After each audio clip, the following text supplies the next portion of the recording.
Steve Aker, our fire chief, if he would lead the Pledge of Allegiance. One of those people that rescues us.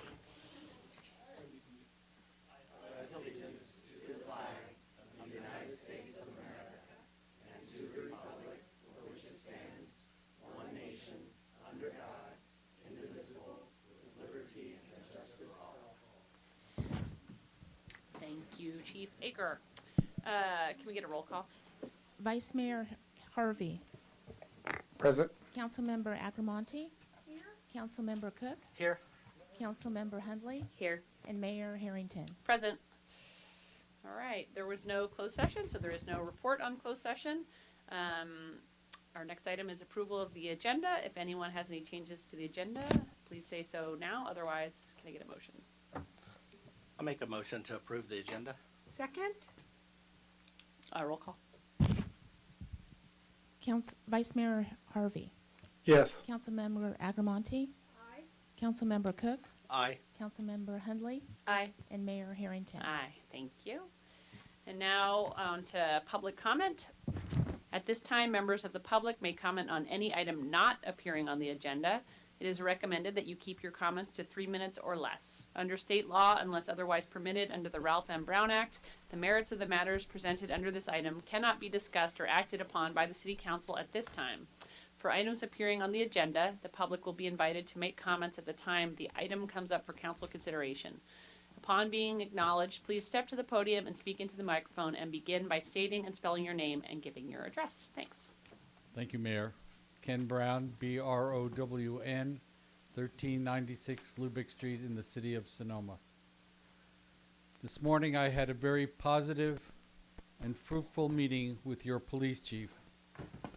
Mr. Rodriguez is an excellent chief, and I look forward to working with him and the cannabis community to get an issue resolved that needs resolving. Thank you.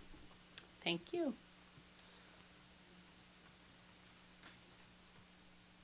Good evening, Council. I'm Georgia Kelly. I live on Mitchell Way in Sonoma.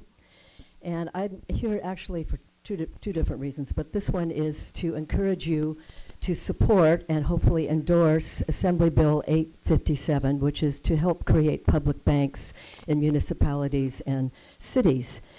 I would like to encourage the City Council to support and hopefully endorse this bill, AB 857, and I will send information to the Council this week about that bill.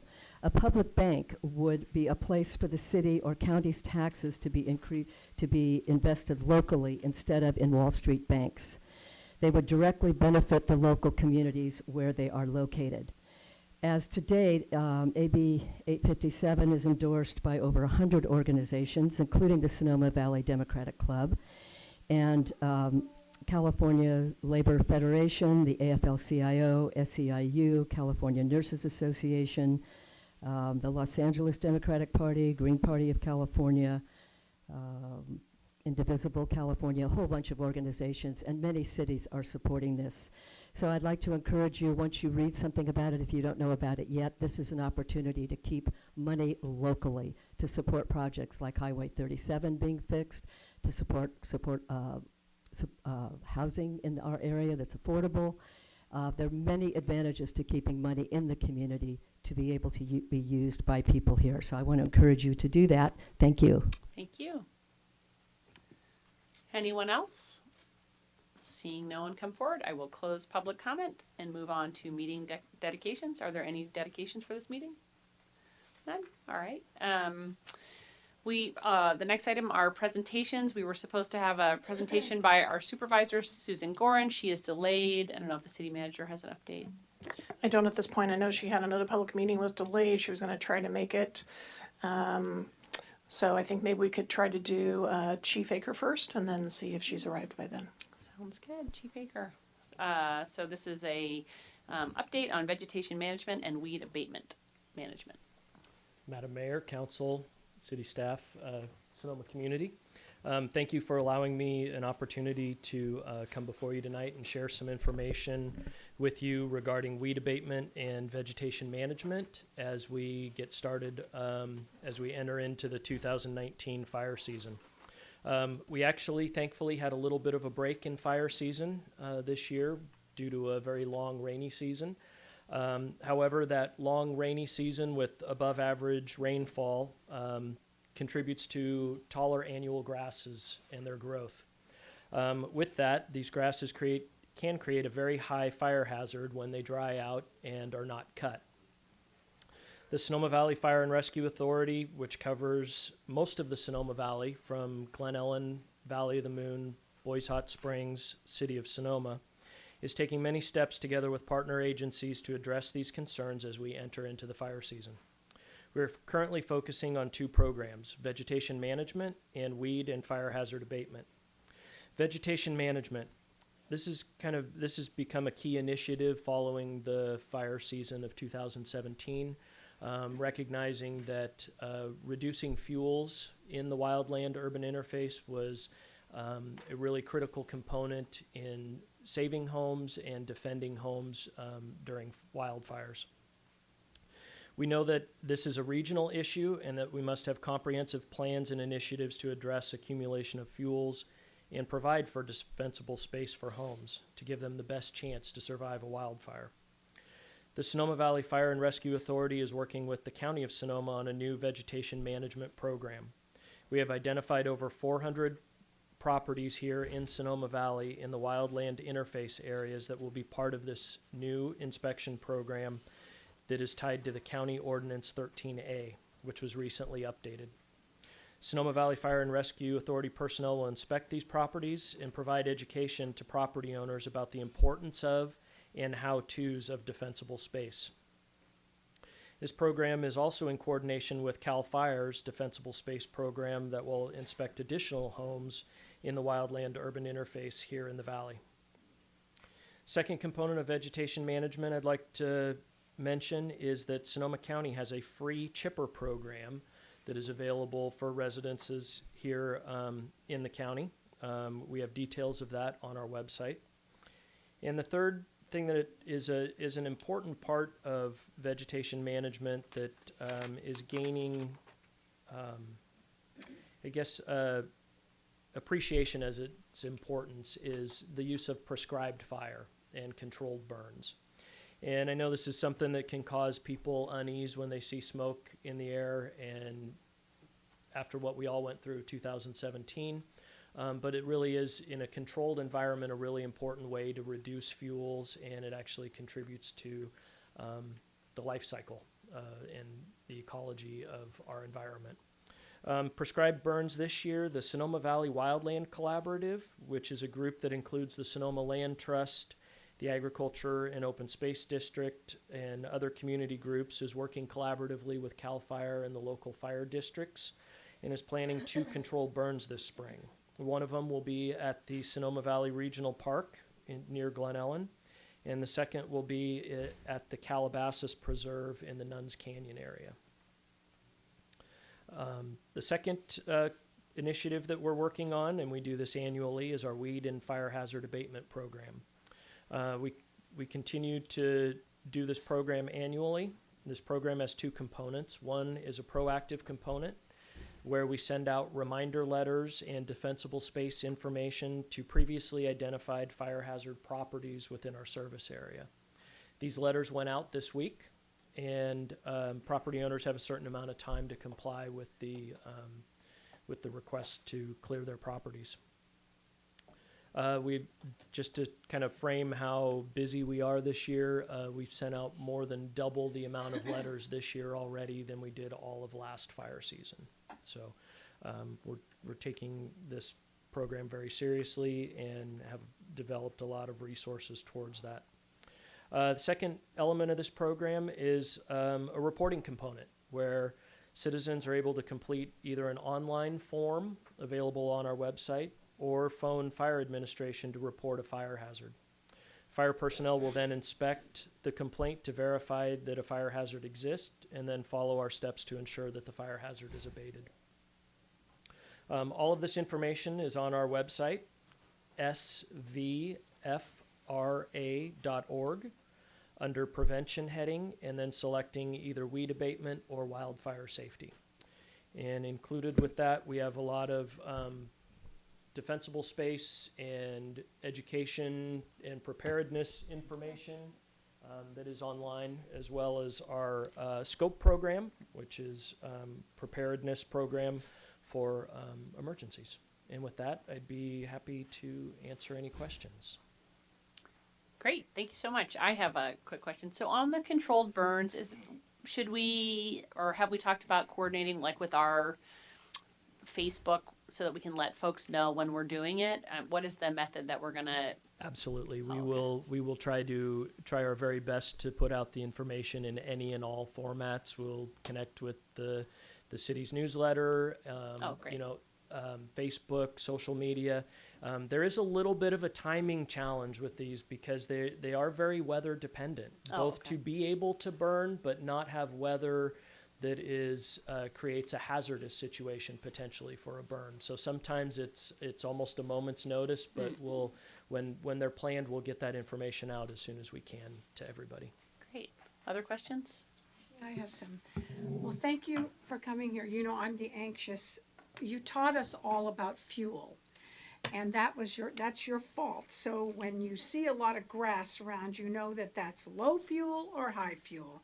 So I'm seeing a lot of low fuel, and I know you're sending out those letters, and I just get, really nervous. And, I was just looking for the financials here with the Ecology Center, and their contract to do maintenance, and their 2 lots on East MacArthur, they look pretty bad. So I don't know, when do you tell? I mean, you're concerned with the dry grasses or wet grass, and that's not as important? I don't know, I'm not. So once the grasses cure and they turn the yellowish brown, that's when we get really concerned. And so it is a little bit of a timing thing. And, we just, as we all know, had quite a lot of late rain just over the last week. That will add to a little bit of additional growth. But as the grasses cure and turn brown, that's when we start being concerned. We try to time our reminder letters to those properties that we know from previous experience are either vacant lands or have been the subject of complaints in the recent past. We try to time those letters appropriately so people aren't getting them in the middle of winter and the rainy season and then they ignore them. So as the weather starts warming up and the grasses start to cure, that's when we try to time the letters so it's right in the front of people's minds so they can get out and mow and take care of the grasses. Thank you, and I know that they grow, they're like taxes, they continue to grow. So is there a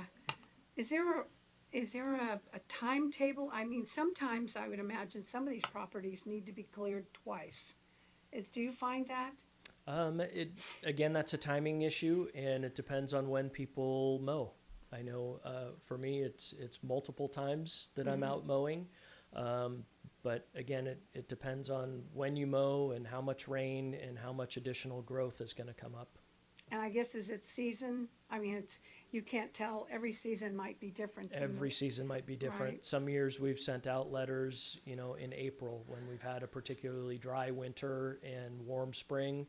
Other times like now we're into late May. Thanks, thank you. You're welcome. I know that I'm concerned. I put it on Facebook and I send emails, I guess, to Kathy and you as well. I just see things, and so being a novice and not understanding totally about fuel, I still get very concerned, and I know that a lot of people make comments. Why is this thing? The grass sometimes it looks like 3-4 feet high, and then maybe it'll be cleared within the next couple of weeks. So I just I'm sure other people feel similar, I have to assume, because we have some very scary memories. So Absolutely. yeah, thank you. Thank You're you, welcome. Chief. Any other questions or comments? No? Thank you so much, Chief Aker. Okay, thank Appreciate the update. Appreciate the opportunity. And our supervisor is here, so with that, Supervisor Gorin, if you want to come up and give us your presentation. Thank you for Hi. being here. Thank you so much, and I will go ahead and pass these out to the council, and I have extra copies on cannabis permitting, where the county is. I'd like to just follow up and say it's a pleasure to work with Chief Aker. He's been so helpful in vegetation management and organizing the scope trainings and being our be-all for Sonoma Valley. Yes. Is your mic on? Is it on? That's better, yeah. Better. I'm tall. Thank you. And I just want to follow up. He gave you a report about what is happening in the city. We've been working with Chief Aker and Assistant Fire Chief Williams on vegetation management county-wide. As you might imagine, it's a very difficult kind of project to do. And yes, as I was driving down Highway 12 today, I was looking at the fact that Caltrans is late in cutting down the grass along the roadside of Highway 12. But they are challenged, like the county is challenged, to try to hire enough people to cut down the roadside vegetation. And I wish I could say that we have funding at the county to actually help people do that, because we receive phone calls daily, probably starting in a week or two, about their concern about the county roadside and the vegetation management, which is why we're about ready to embark on messaging countywide. And indeed, we all know it takes a village. So if you're out there weed whacking in front of your property, can you coordinate with your neighbor and maybe cut the grass in front of your neighbor's property, especially those folks who are seniors or older seniors who may not have the ability to do that.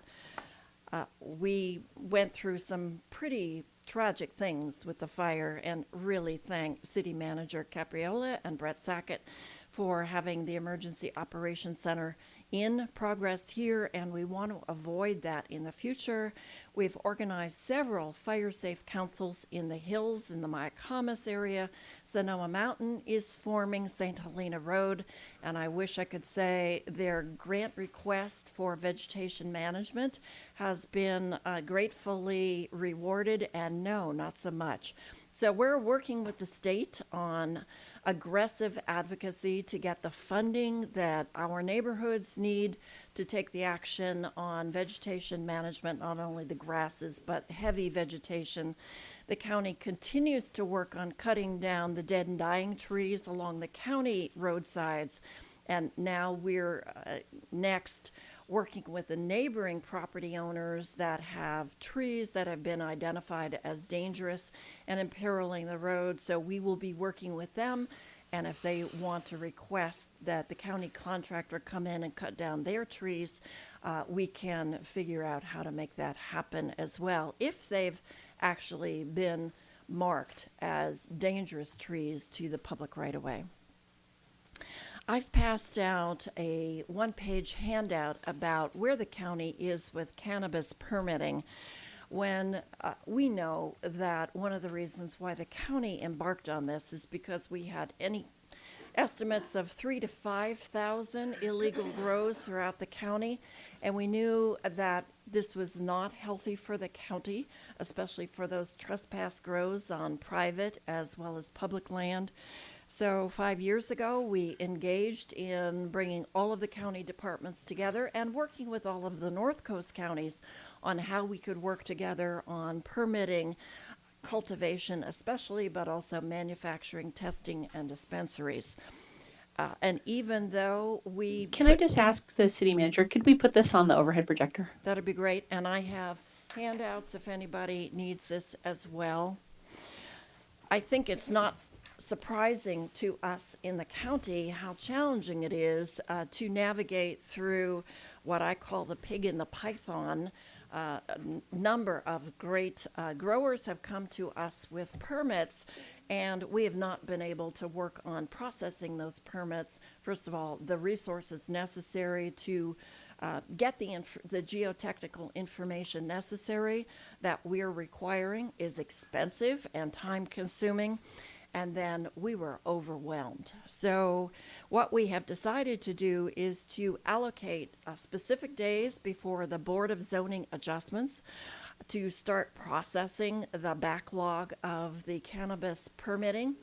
And the board has specified certain days to hear the appeals, whether it's appeals by the neighbors or appeals by the growers.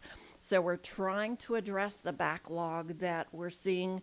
Like the state, we projected a certain revenue from the cannabis taxes.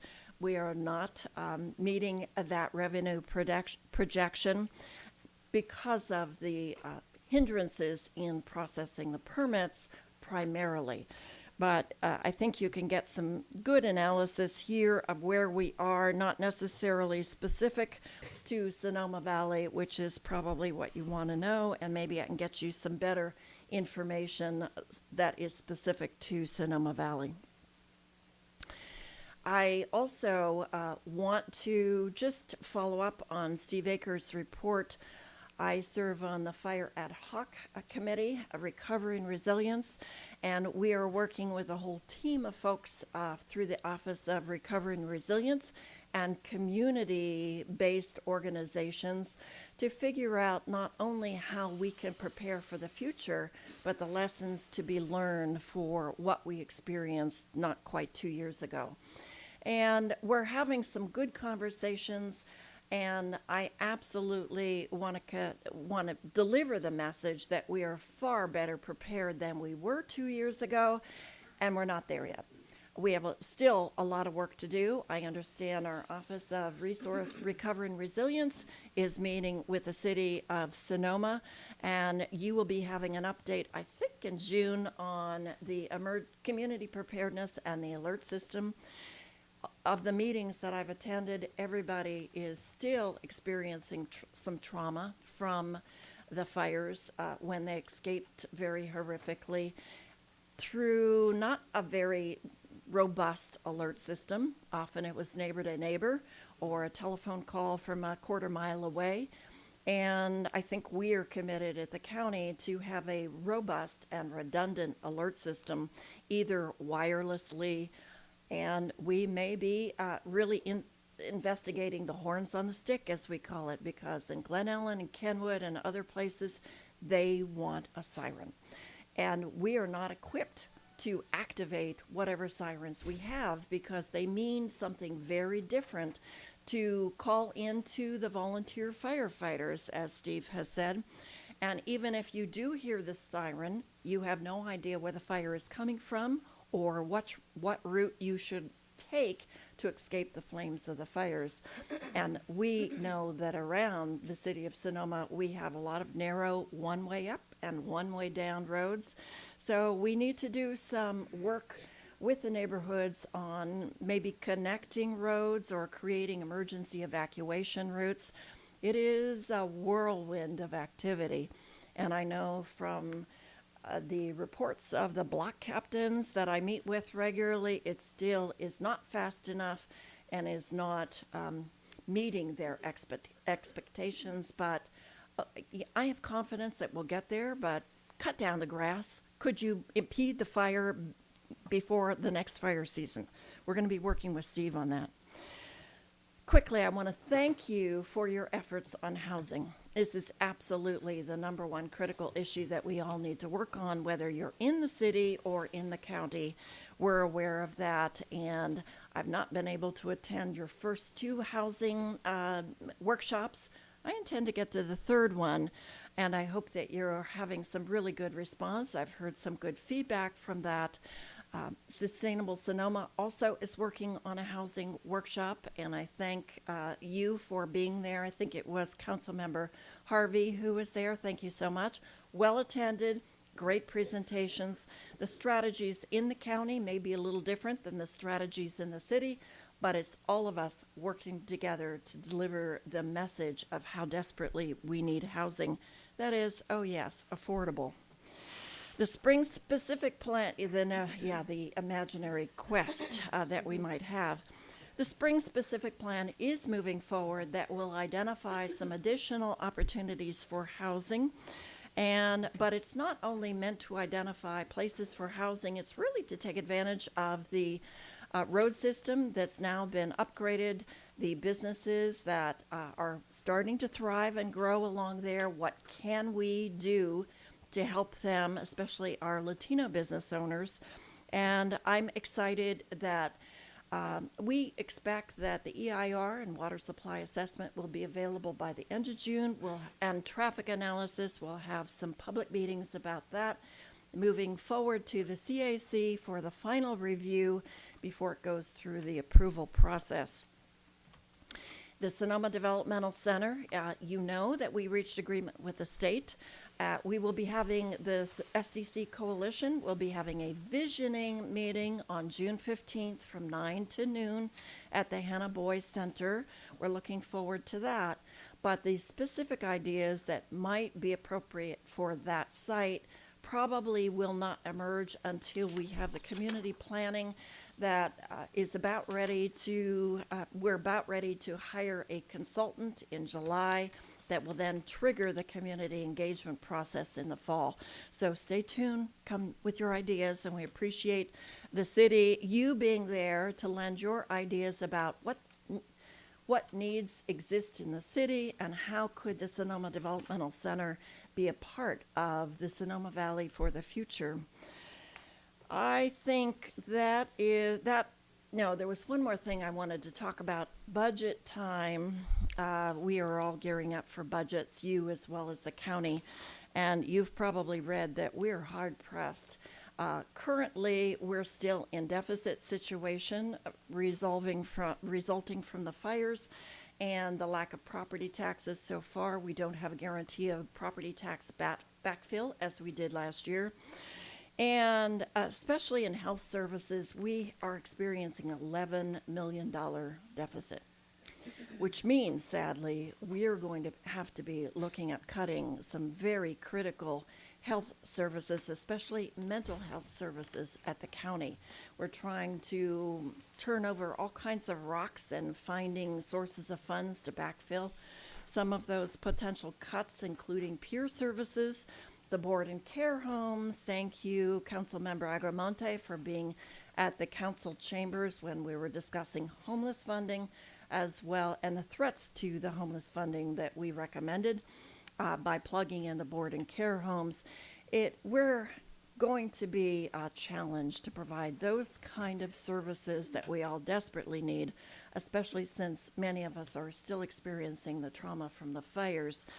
And I know your city manager is plugged into and having discussions around the health services. We are starting to explore the possibility of polling for additional revenue measure that would support health services, especially mental health services, and the connection with homeless services and the needs for mental health services and counseling in the schools. So stay tuned. We're starting to do some polling. We have approved a contract with a consultant, and we're aiming for, I think, November 2020, like reauthorization of Measure M and a whole host of revenue measures, which fills me with some trepidation about its chances of success. But we know that we potentially need additional sources of funding for mental health services. So there are a lot of needs. You understand the needs as well as I do. And I'd like to conclude my remarks there, ask if you have any questions. And I will say thank you for the invitation to invite me to give you a very brief briefing for you. And I love working with all of you. Thank you, Supervisor Gorin. It's really nice to have the connection with the county here, not just with us, but with the public, so that we can be more integrated, even more integrated. So it was wonderful Indeed. having your report. I have a quick question about the SDC. So in terms of the timeline, the visioning meeting, who's going to be part of that? Primarily, it's being planned by the SDC Coalition. So I think I'll probably welcome and kick off, and there will be mostly the partner organizations that will be talking about the history of the process moving forward, the future, what that planning process might look like, with Permit Sonoma leading that discussion. And it really is an attempt to not get to specific uses of the site, but to really talk about the overarching principles. What can we agree on? What are the values of that site? and we know that it has. Sorry, we missed you, Councilmember Hundley, on our groundwater tour, but there was a suggestion that the Sonoma Developmental Center is the perfect place to do groundwater recharge, since we have some groundwater issues in that north part of the valley. So there may be those kind of opportunities, and we know that everybody is very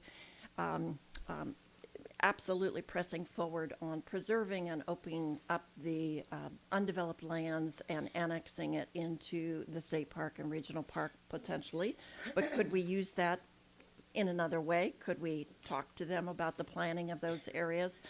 But it really is looking at climate change, fire recovery, intact watershed, bring forward your ideas. What do you see are the values of the Sonoma Valley? How would they be reflected in that site? The last intact watershed in the valley. Wow, very exciting. Other questions, comments? Oh, I have a comment.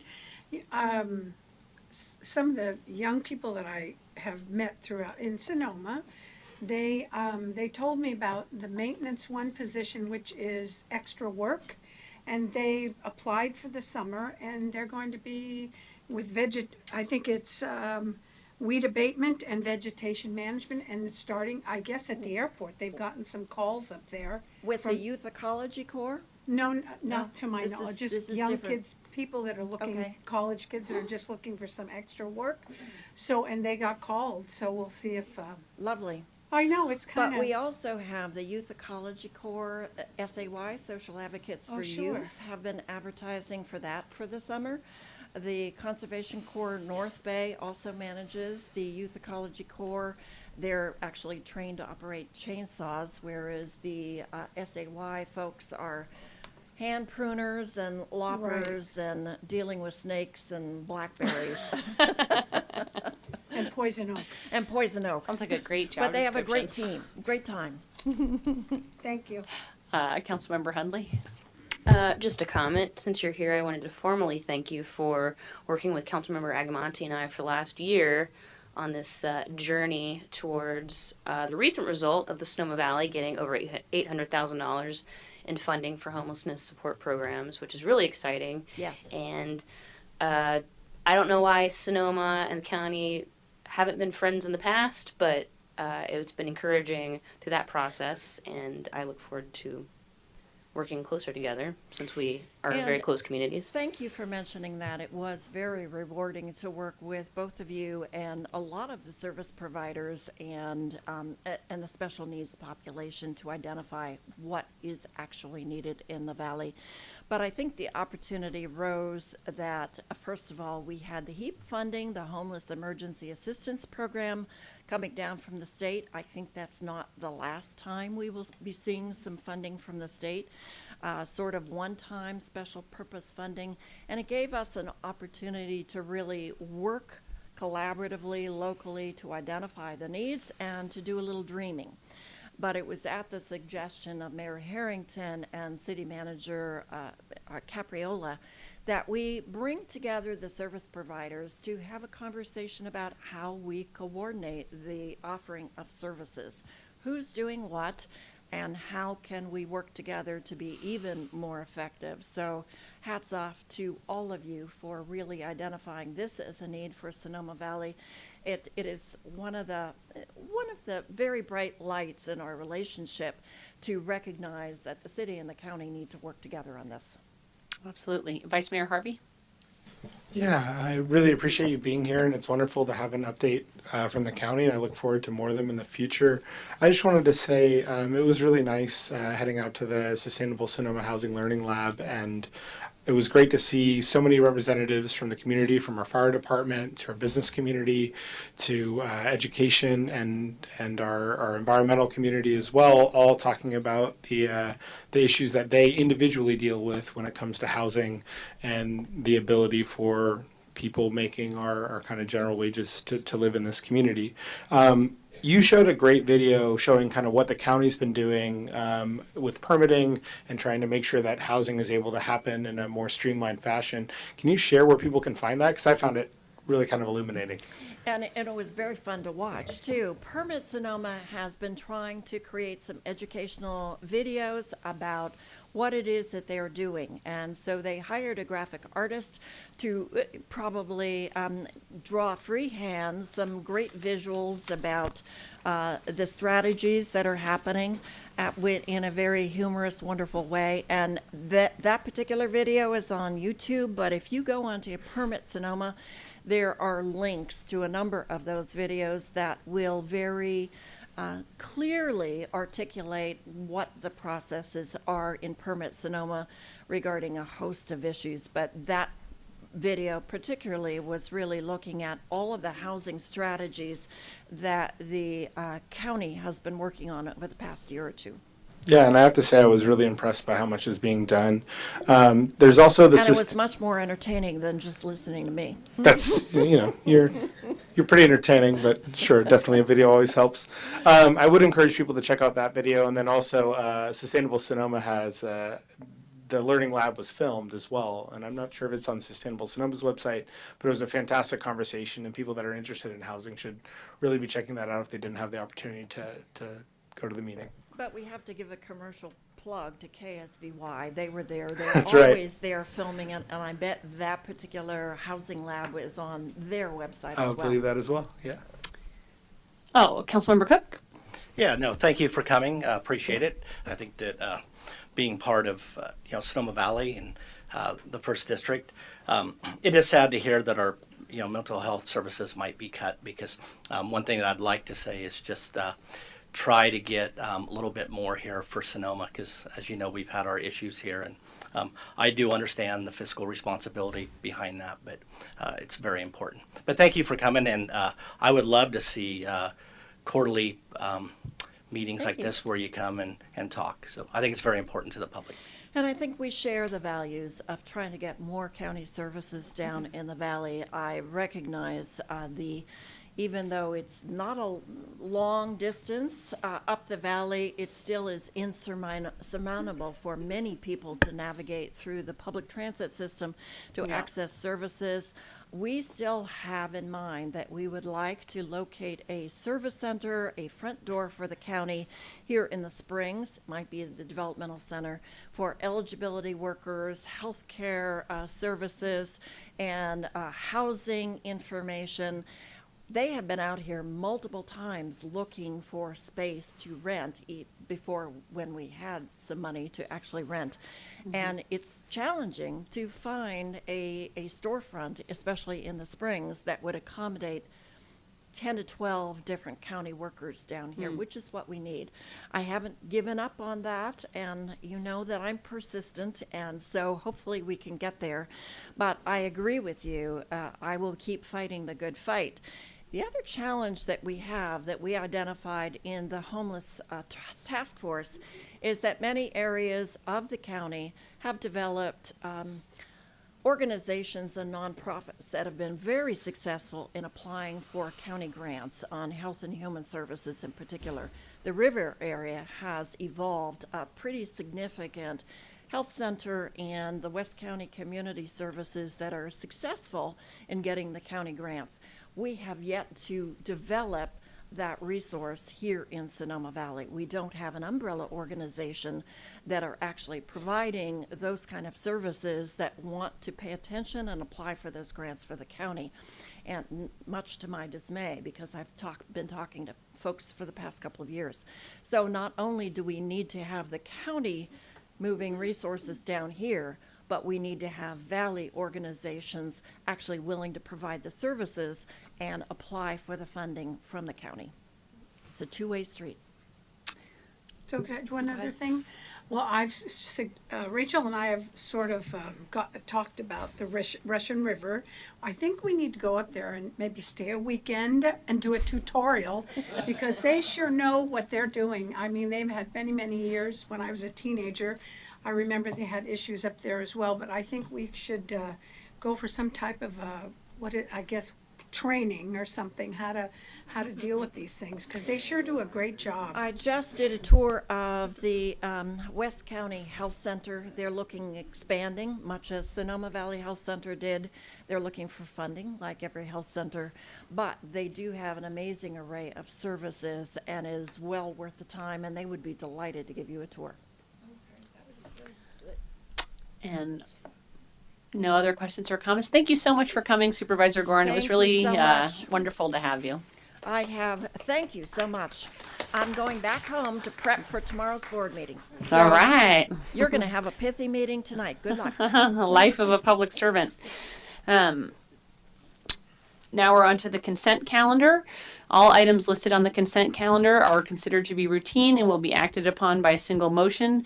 There will be no separate discussion of these items unless members of the council, staff, or public request specific items to be removed for separate action. At this time, the council may decide to change the order of the agenda. Are there any questions about the consent calendar? I will take it out to the public for public comment. Seeing none, I will close public comment and I will bring it back for a motion. Move to approve? Second. Roll call. Vice Mayor Harvey.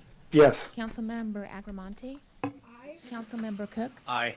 Councilmember Hundley. Yes. And Mayor Harrington. Aye. Motion is unanimously approved. Thanks. Is it possible that we could turn the air conditioning down? Thanks. I don't know. Oh, like, I okay. think for many years, you're either, as I said, dying of heat and you're ready to scream, or freezing. Oh, you've never found a happy Like now my medium. nose is cold. All right. On to item 6.1. Consideration, discussion, and possible action to waive further reading, introduce, and conduct first reading by title only a minimum wage ordinance and making findings that the introduction and adoption of the ordinance are not a project under CEQA, but even if they were, they are exempt under CEQA guidelines, section 15061B3. And I will turn it over to the city attorney in one moment. But before we start, I just wanted to say that there's been a tremendous amount of work put into this matter by the business community, the general community, and also the city council, and a lot of thoughtful discussion, and I look forward to that tonight. I would remind all folks here, I don't know if it needs to be said, but that I think everyone's trying their hardest and to focus on the issues and not the people to the extent possible. And with that, I will turn it over to the city attorney. I think, city manager. Thank you, Mayor Harrington. Last council meeting, as you all know, the council gave direction through straw voting and otherwise to the city staff and our office to develop an ordinance that mirrored the decision-making at the last council meeting. And that ordinance is in the packet before you. I'd like to briefly summarize some of its principal provisions. They're set forth in a matrix format that now is on the reader board. They begin by dividing employers into two classes: employers who have 25 or less employees, and employers who have 26 or more employees, large and small employers, and they're called that in the ordinance. This is consistent with the division that the North Bay Jobs for Justice organization has proposed. Consistent with the council's direction, the ordinance sets minimum wages of the amounts specified in the matrix. Starting in January 2020, the minimum wage for both the large and small employers will be that set by state law. In June of that year, a little over a year from now, the minimum wage will go up to $14 for large employers and $13 for small employers. In June of 2021, the hourly wage for large employers will be $15 and for small employers $14. June 2022, for large employers $16 per hour, for small employers $15 per hour. Then in June 2023, large employers must pay an hourly wage that is tied to the CPI. The CPI that the council chose was the Western Region BC CPI-U, which stands for All Urban Consumers and covers a number of states in the Western region of the United States, of cities of $2.5 million or 2.5 million or less in population. And the specific states that are covered are set forth in the staff report, the supplemental staff report at page 2 at the top of the page. Consistent with the North Bay Jobs for Justice proposal and state law, the type of employee that is covered is an employee who works in the city with each week at least, or at least a week, at least 2 hours. Learners who are young people between the ages of 14 and 17 are required to be paid 85% of the minimum wage for the first 160 hours of work, and thereafter the full minimum wage otherwise applicable. Governmental agencies other than the city are exempt. Collective bargaining contracts cannot waive the rights of an employee under the city's minimum wage ordinance. Tips, lodging, food, and health benefits that might be paid for by the employer are not credited against the minimum wage. Commissions are, but if the commissions plus the salary or other compensation paid do not equal the minimum wage, then the employer must pay the applicable minimum wage. The city is required to prepare notices annually that can be downloaded from the city's website by an employer and posted at job sites. The matrix is blank in terms of whether the city manager is to promulgate regulations, but under the ordinance, the city manager does have that authority. A violation of the ordinance is not considered a crime.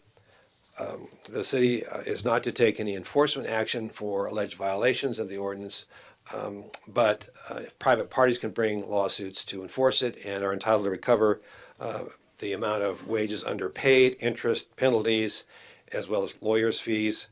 The penalties that are payable are up to $100 a day per person.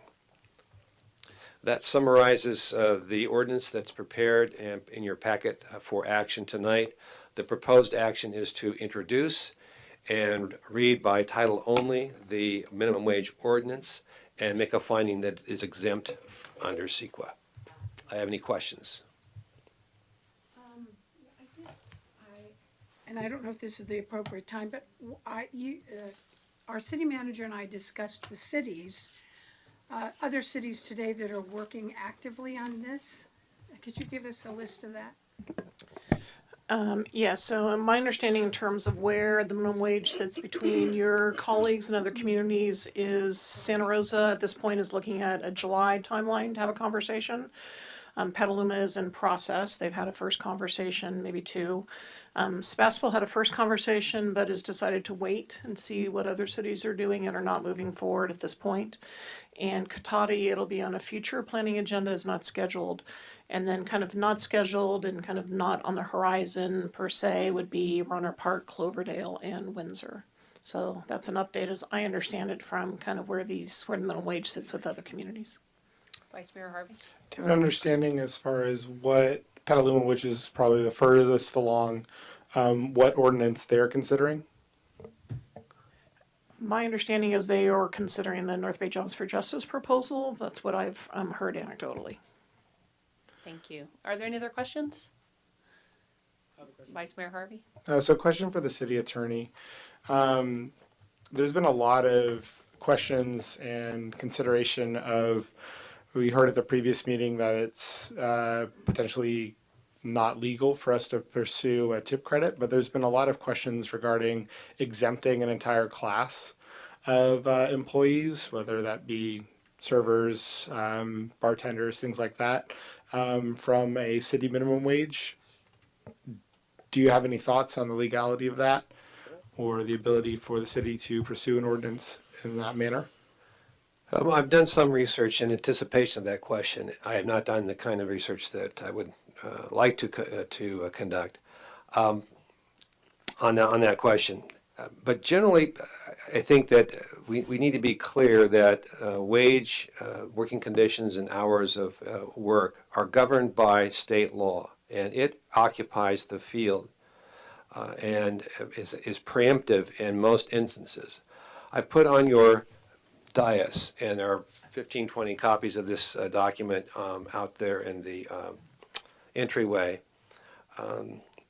of a code section, it's a labor code section, that reserves to the city the power to adopt its own labor regulations. And I've underlined the critical section. The first section I'd like you to look at is 1205. It's got one sentence underlined in the middle of the page. Can we potentially put this up on the screen?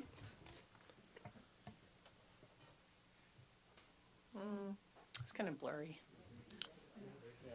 I'll read it out loud. It says, nothing in this part, which refers to the labor code and its regulations of our working conditions, hours of work and wage, nothing in this part shall be deemed to restrict the exercise of local police powers in a more stringent manner.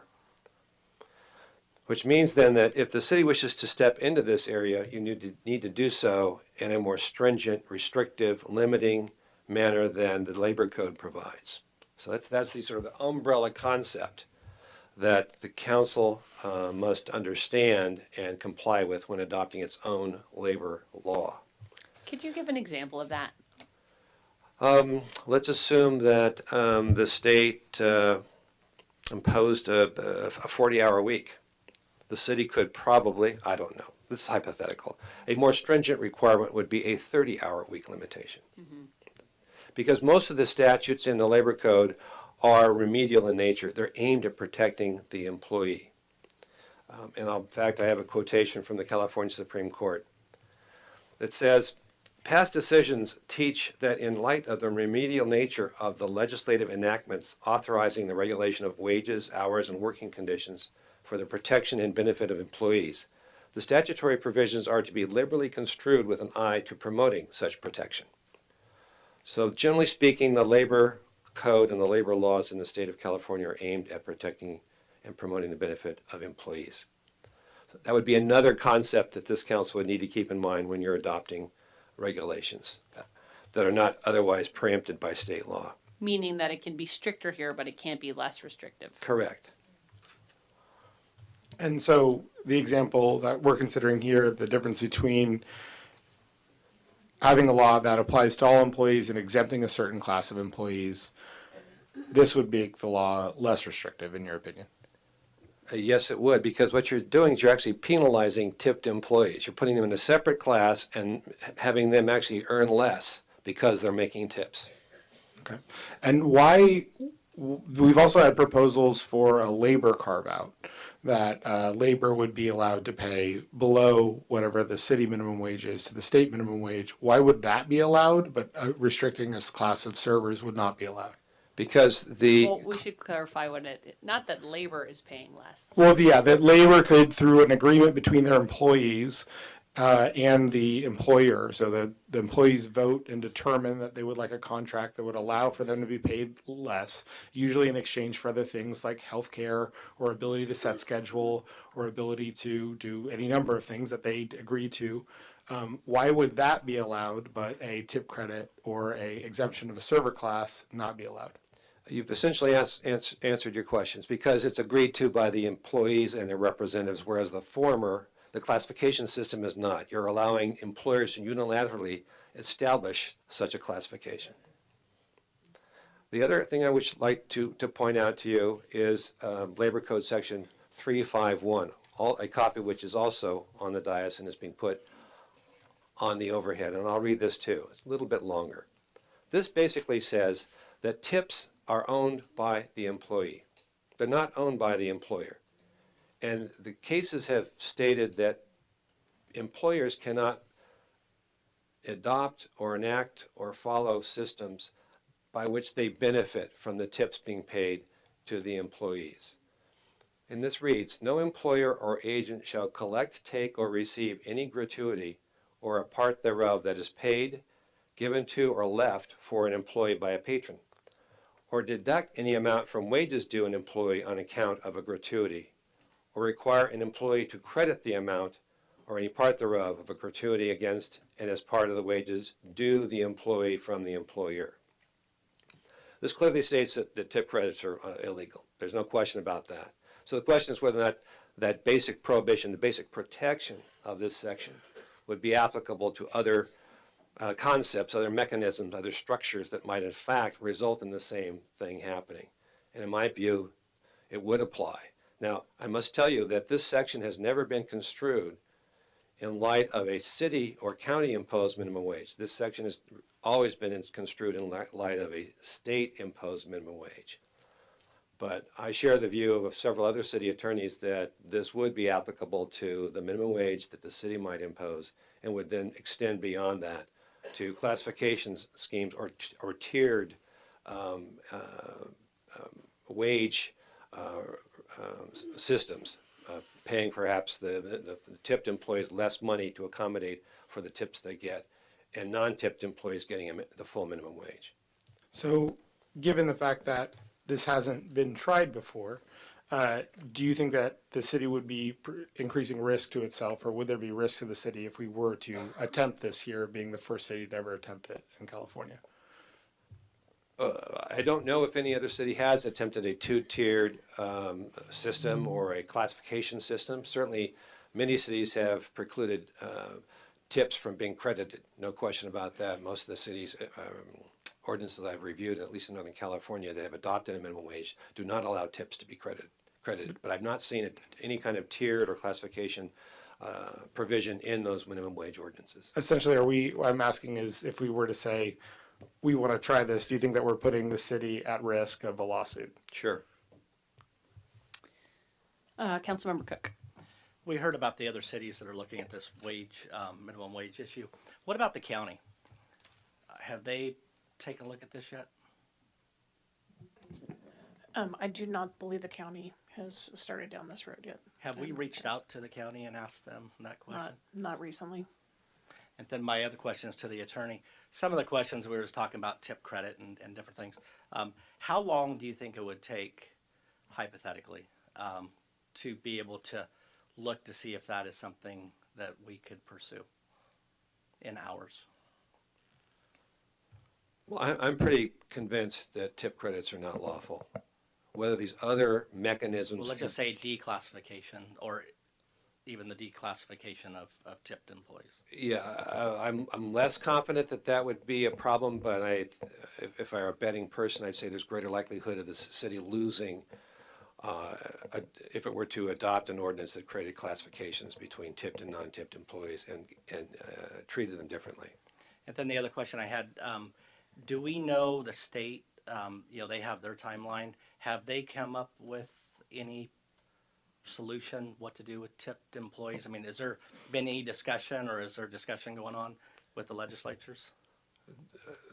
The state has a minimum wage ordinance, a statute rather. It has Labor Code Section 351, which I just read to you, which absolutely prohibits state minimum wage income from being deducted as a result of employees earning tips.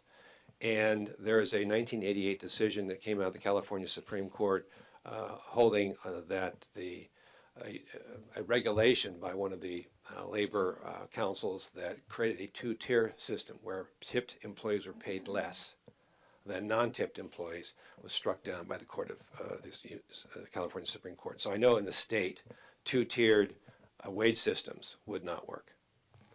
Then the other question I'd like to get answered is, can you tell me how tips are taxed?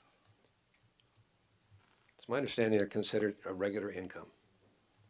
But I've always heard there's a minimum and a maximum, and I'd like to know that answer. If some of the restaurateurs, I've been trying to look this up. I should have asked a couple of the restaurateurs because I'm just curious, what the taxation on those tips actually is.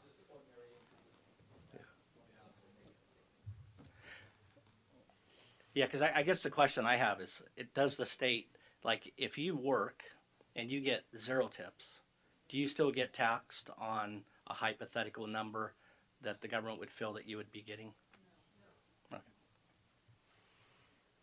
Are there any other questions? Okay. Before we proceed to public comment, I thought it might be helpful to talk about the process tonight. Briefly, we'll take public comment. People will have up to 3 minutes to comment on this item. If you have questions, those questions will all be answered to the extent we're able to answer them at the end of all of the public comment. We'll keep a list of those questions. If people want to make changes to the proposed ordinance tonight, this is a question for the city attorney. How might that work? If they're minor, that would work. If they're major, that would not work. We can't be wordsmithing tonight in a public meeting complicated changes to this ordinance. Just simply would not work. And what's minor and what's major? Or will we know it if it comes up?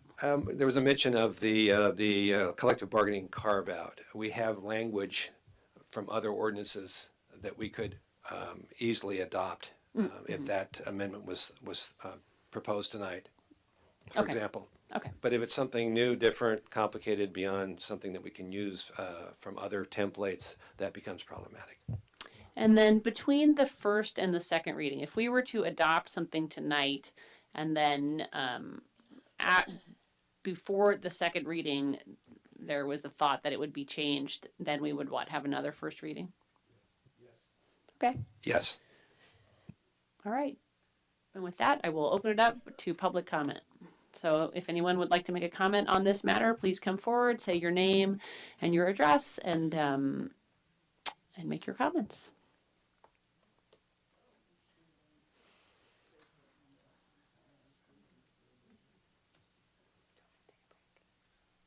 Hello, Ann Colachitas, 14 Hacienda. So I do have a question, and that is, why would you take this campaign, countywide campaign, and preempt all the other communities in establishing a better ordinance, I think, than this, as far as closer to what people really need to make? I'm not understand what is the rush here, and so I hope you'll be able to answer that question. And the other thing is, Sonoma is the Bay Area, so to use that Western CPI doesn't make sense. Everything goes up CPI. Groceries are more expensive here than in the city of San Francisco, and so it doesn't follow to use a different CPI. Thanks. Thank you. Good evening, members of the Sonoma City Council. My name is Rick Lutman. I live in Rohnert Park, and I've come over to Hill tonight to speak on behalf of North Bay Jobs with Justice. I wanted to share with you why we at North Bay Jobs with Justice still support the council considering a minimum wage ordinance that gets large employers to $15 sooner than the June of 2021 and uses the more generous CPI. First of all, according to both the UC Berkeley Labor Center study and the study by PolicyLink on the County of Sonoma, raising the minimum wage to $15 would most heavily impact Latinos and women. A large portion of workers in entire industries like hotel work, housekeeping, and domestic work is done by women. In Sonoma County, women are making far less than their male counterparts. Even women of color with education beyond bachelor's degrees are still making $12 an hour less than their white male counterparts. Raising the wage helps immediately address the gender pay gap in Sonoma County. Moreover, a fair living wage addresses the fact that Latinos have remained the most economically insecure over every other demographic group since 2005. Second point, low wages are driving people out of their homes because of high rent costs. And people don't have 2 more years for slightly more livable wages. I actually don't think some families even have a year. But $15 by 2020 over 2021 could at least save most of these other families. Low-income families are one crisis, one short paycheck, or one natural disaster away from being displaced or homeless. At UndocuFund, we saw over 2,200 families for which this was the story. They were in crisis even before the fires. Most of our applicants were already behind in rent, and many came from Sonoma, despite resources from La Luz. My third point, our economy can't wait. Statistics show that the strongest thing a local economy, small or large, can do is put money in low-income workers' hands. They are more likely to spend it than middle and high-income earners, and they are most likely to spend it locally. So we ask you to support the proposal that the North Bay Jobs with Justice submitted, the timetable, the CPI, and the enforcement provisions we believe that this is the fairest way to treat workers in the city of Sonoma. Thank you for your consideration. Thank you.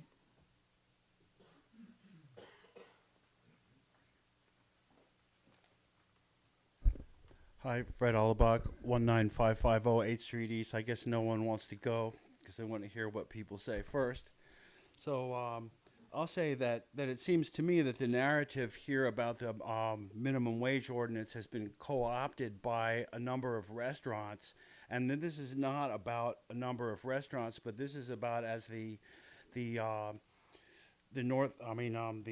Berkeley Labor Center packet, the consultant that the city had mentioned that this is going to affect 2,000 people in the city of Sonoma and put $3,000 more in their pocket per year when they get to 15. And so given that we have the housing crisis that we have now, and we've had all these housing meetings and everyone's saying how critical housing is, and Supervisor Gorin is here saying housing is critical, and we're trying to figure out what to do, the best thing you can do is by 2015 get $3,000 more into low-wage workers' pockets so that they have more money to pay rent. That's tenant protection. That's while working on the housing crisis. And these are the people who have been displaced and suffering with the low wages ever since I've been here in Sonoma in 2006. And so and then the 2000 real estate bubble happened, the fires. These people didn't have a business plan that they had to manage. These are people who were paying 50% of their income in rent.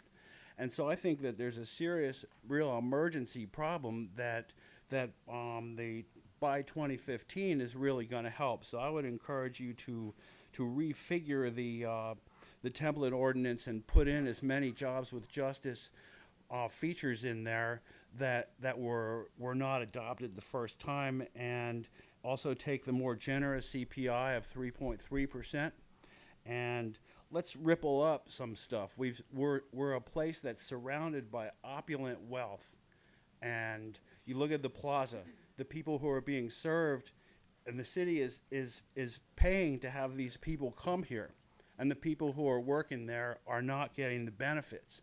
And so I think what the council is trying to do is really admirable, and I would hope that you would just see that, it's not worth it to shoot a 2-pointer when you can get a 3. So I would hope that tonight you would try to get a 3-pointer on this and go by 2020, get the higher CPI, and that's something that can really be done for housing, and that's what I'd suggest. Thank you.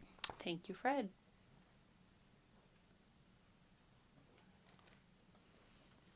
I'm Ann Ray, and the last name is spelled W-R-A-Y. I'm here to ask the council to stick to the plan of Jobs with Justice to implement $15 per hour for workers by 2020. Please don't water it down. Low-income people in Sonoma need help now, and it's in your power to help them. We have a preschool at our church which is paying its teachers a minimum of $17 per hour now because it is the right thing to do. Even so, it's difficult for our teachers to make ends meet in Sonoma. Our preschool operates on a tight budget, yet we have made the commitment to pay our teachers $17 an hour. And as an aside, we also provide our teachers with health care. The Sonoma Valley Unified School District has recently made the commitment to pay its classified workers $15 an hour. The district has found a way in its budget to pay its workers a better wage because it is the right thing to do. The nonprofit sector is stepping up to help increase workers' wages. Increasing the minimum wage to $15 per hour might give families an additional $200 a month. To a struggling family, $200 might allow them to keep up with car repairs or the rising price of gasoline, or it might help them pay an unexpected medical bill, or it might be enough to keep food on the table during the last week of the month. Isn't it time for the for-profit sector to step up too and pay workers more? Because it is the right thing to do. We all give lip service to the need for affordable housing, but the housing crisis is tied to low wages. If workers are paid better, they will better be able to meet their housing expenses. Council members, you can improve people's lives now by enacting $15 by 2020, because it is the right thing to do. Thank you.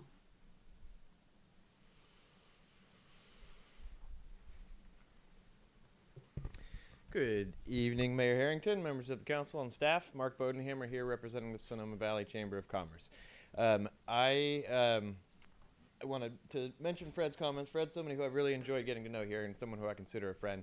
So hopefully I'm not making a scene here, but I think that you know, the idea that this isn't about local businesses, but rather about a study that is considering theoretical issues or looking at other communities.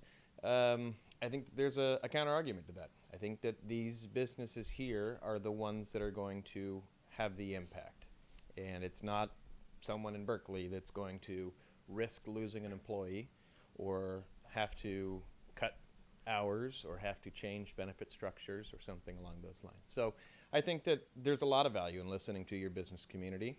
And I do appreciate the council's efforts to listen to the businesses in the last couple of months, and I do appreciate also how much our businesses have stepped up to the plate. There's a lot of communities where businesses are not taking that amount of time to take part in this process, and our businesses have really taken this seriously and I think are working their best to try and help to come up with something that will address the issues that are valid, but also keep jobs here in Sonoma.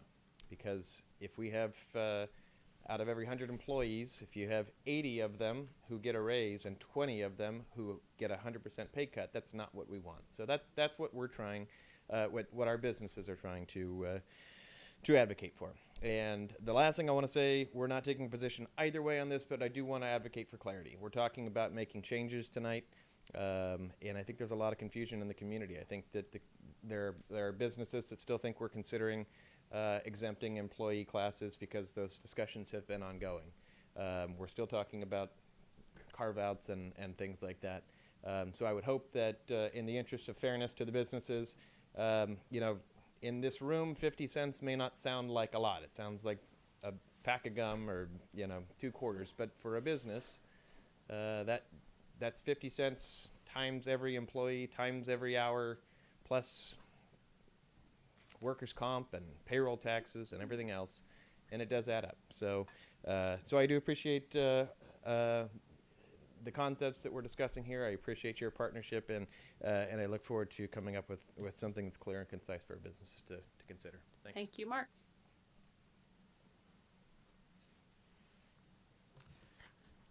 Dave Ransom. I live in Santa Rosa. I go to church in Sonoma First United Methodist. I'm a member of the Sonoma Valley Housing Group. I sat down on the wrong side when I came in, and they said, hey, this is the employer side. And I thought, why not? I was an employer once. I think that the Jobs with Justice ideas are business friendly. And I'll explain that. As a manager, I managed up to 40 people. I dealt with multi-million-dollar budgets. I had a very large number of clients, 80,000, 800,000 in one situation, 500,000 in another. And I dealt with a large number of suppliers and had to maintain tight deadlines. I understand the importance of paying competitive wages. As I say, I live in Santa Rosa, and I drove past the Jiffy Lube the other day, and they had a big banner out, we're paying 15. Well, we know that at the Sustainable Sonoma thing, one of the people on the panel said, we've done the study, and the people who get the least pay drive the longest way to work. Well, nobody's going to come from Santa Rosa to work for 14 in Sonoma and pay all that gas money if they can get 15 in Santa Rosa. And we see all the help wanted signs out there. So 15 is barely competitive for small businesses and large businesses in this city. The whole point of a minimum wage is to level the playing field for business. so that nobody has to compete for wages.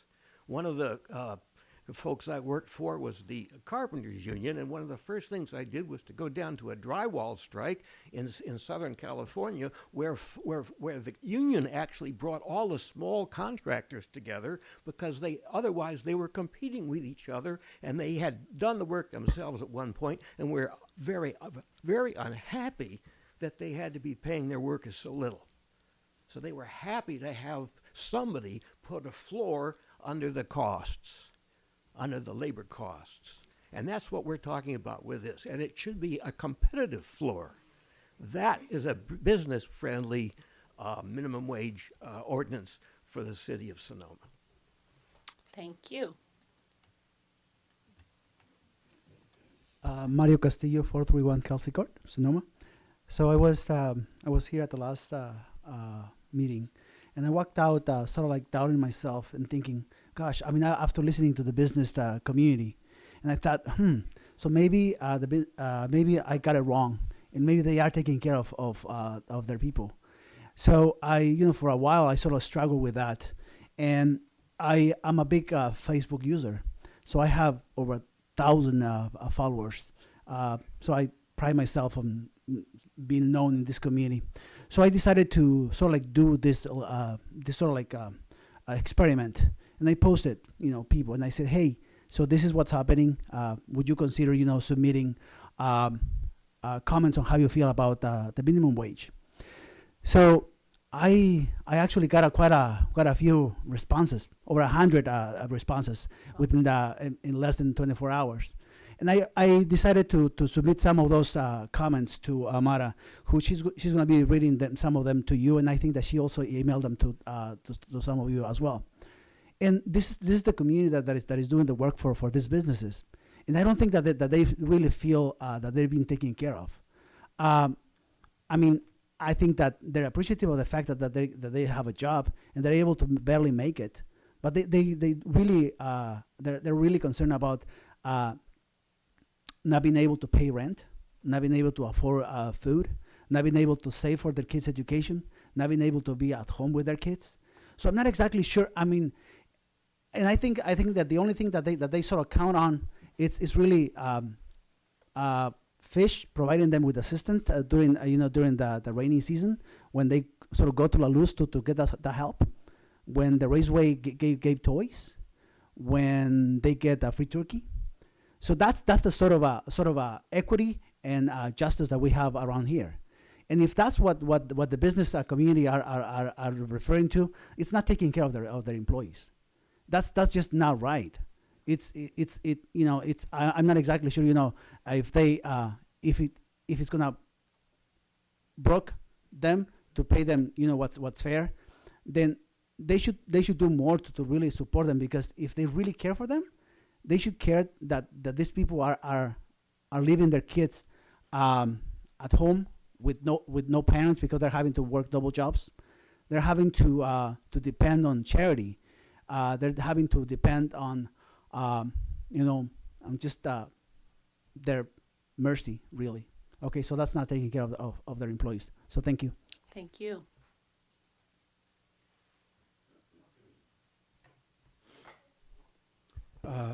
Marty Bennett, co-chair, North Bay Jobs with Justice, 19167 Robinson Road, Sonoma.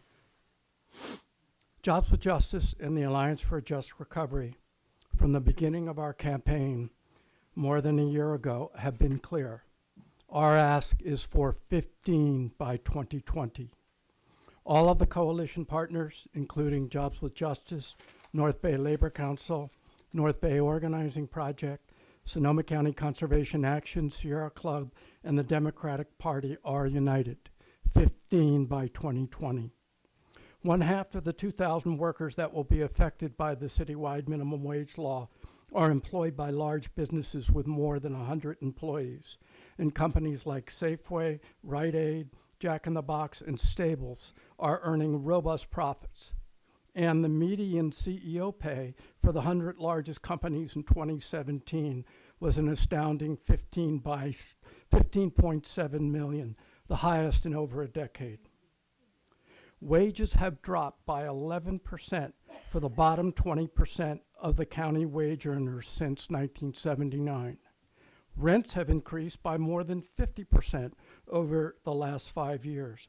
And as a consequence, we are experiencing a massive displacement crisis of low-income families who cannot afford to live in this community. Most of these low-income working families are employed in the service sector, including hospitality, retail, food services, and the restaurant industry.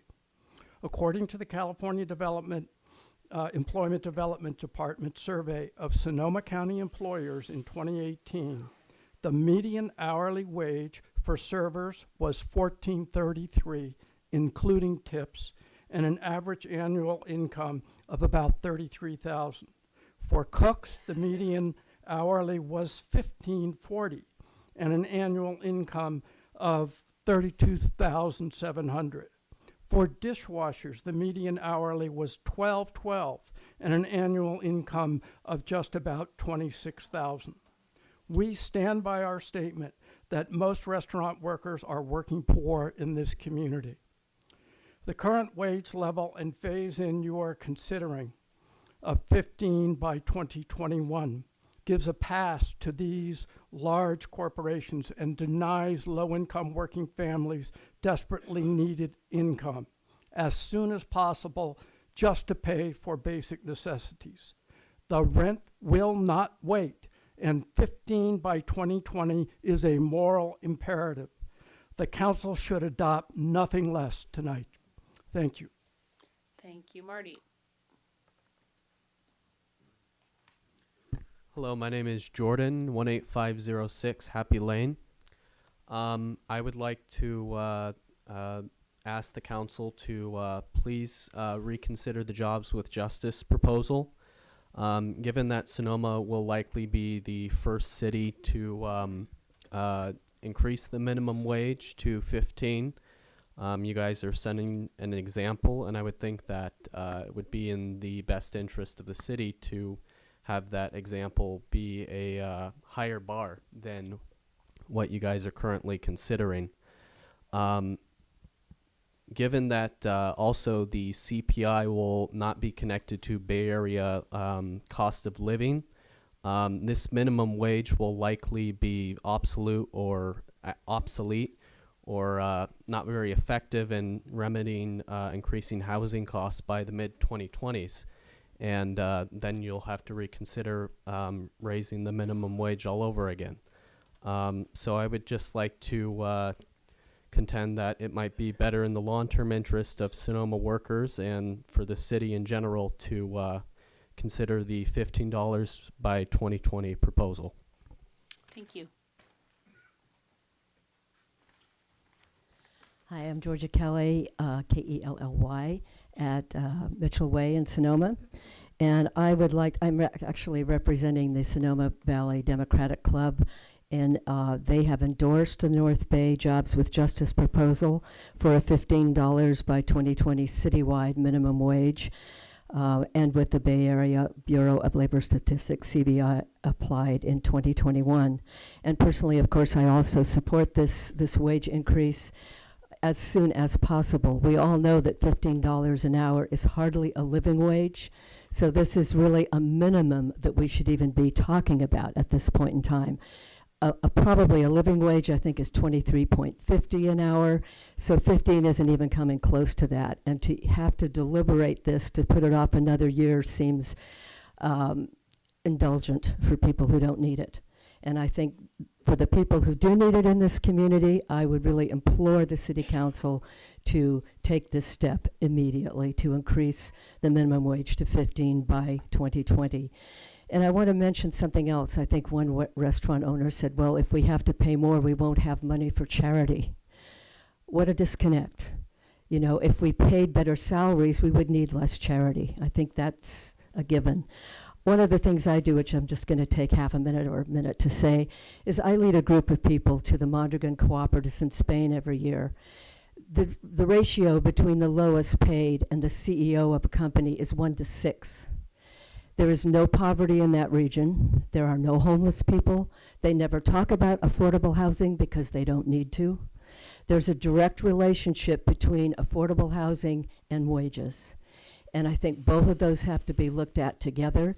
But I think with the wage we have here, it's not affordable for people to live in the area, or even to live probably anywhere in California for less than $15 an hour. I've been, I guess, very inspired by seeing how a community can live when they have a better proportion between the lowest and highest wages, and how well that works for the community when they've eliminated poverty 100%. So I'm going to implore you tonight to really look at this and make a decision tonight to make a $15 an hour minimum wage by 2020. Thank you. Thank you.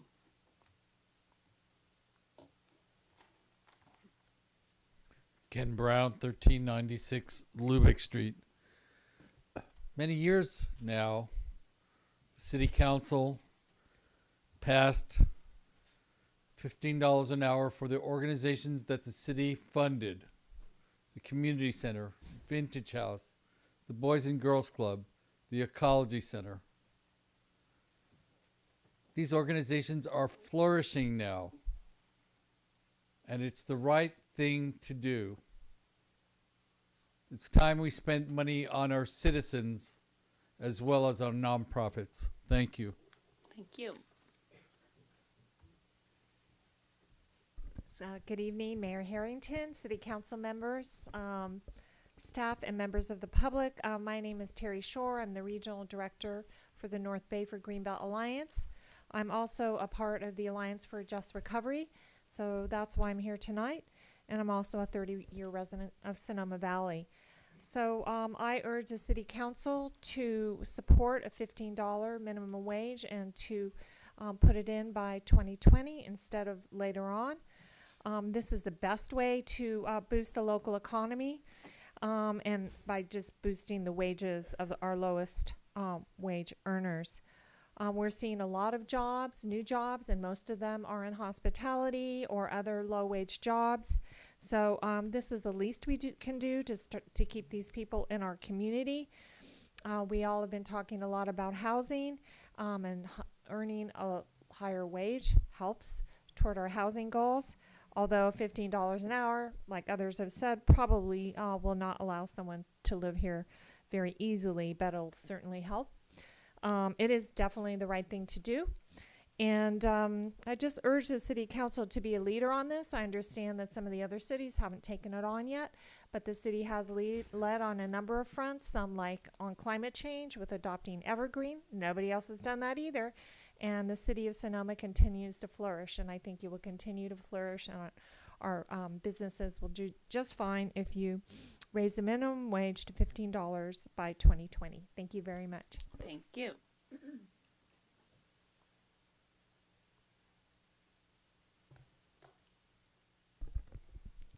Good evening, Council. I'm Anna Peer. I live at 405 Solano Avenue in El Verano, so I'm not actually in the city. I'm coming here sort of presumptuously today because I want to give you a voice that you really haven't been able to have, which is the voice of the workers who need this raise. And they need the North Bay Jobs for Justice raise. It doesn't matter that the proposal was created in Berkeley. It's needed by your workers here now. The reason I'm presumptuous enough to speak for these people is that the workers is that I taught their children for 20 years as a bilingual teacher at Flowery, and then running English camps, and then most recently teaching ESL at La Luz. And I know the reasons they're not here. They're the most vulnerable. There's, at the worst end, it would be a possibility of reprisal. Maybe the person who spoke up, just as labor organizers in the past were the ones whose jobs were threatened.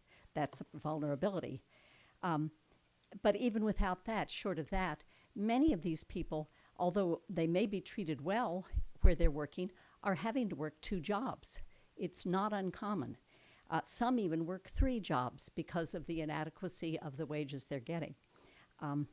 Both parents are working. They're not here because one is working a day shift, the other is working the night shift. It's not possible to participate and come here and speak out. But I hope that just as Mark from the Chamber of Commerce talked about how important it is to listen to the community, and he was referring to the business community.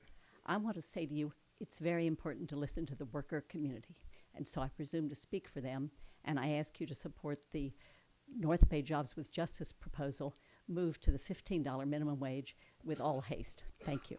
Thank you.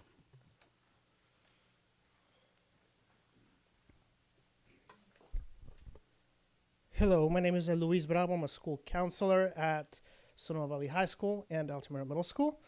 I'm here supporting the Jobs with Justice $15 by 2020.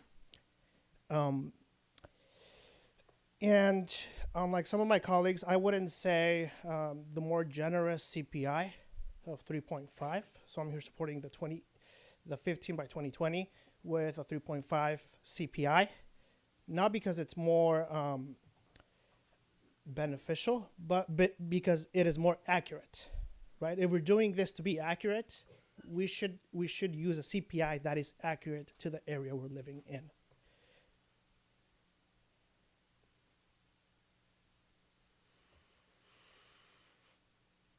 Now, if I look at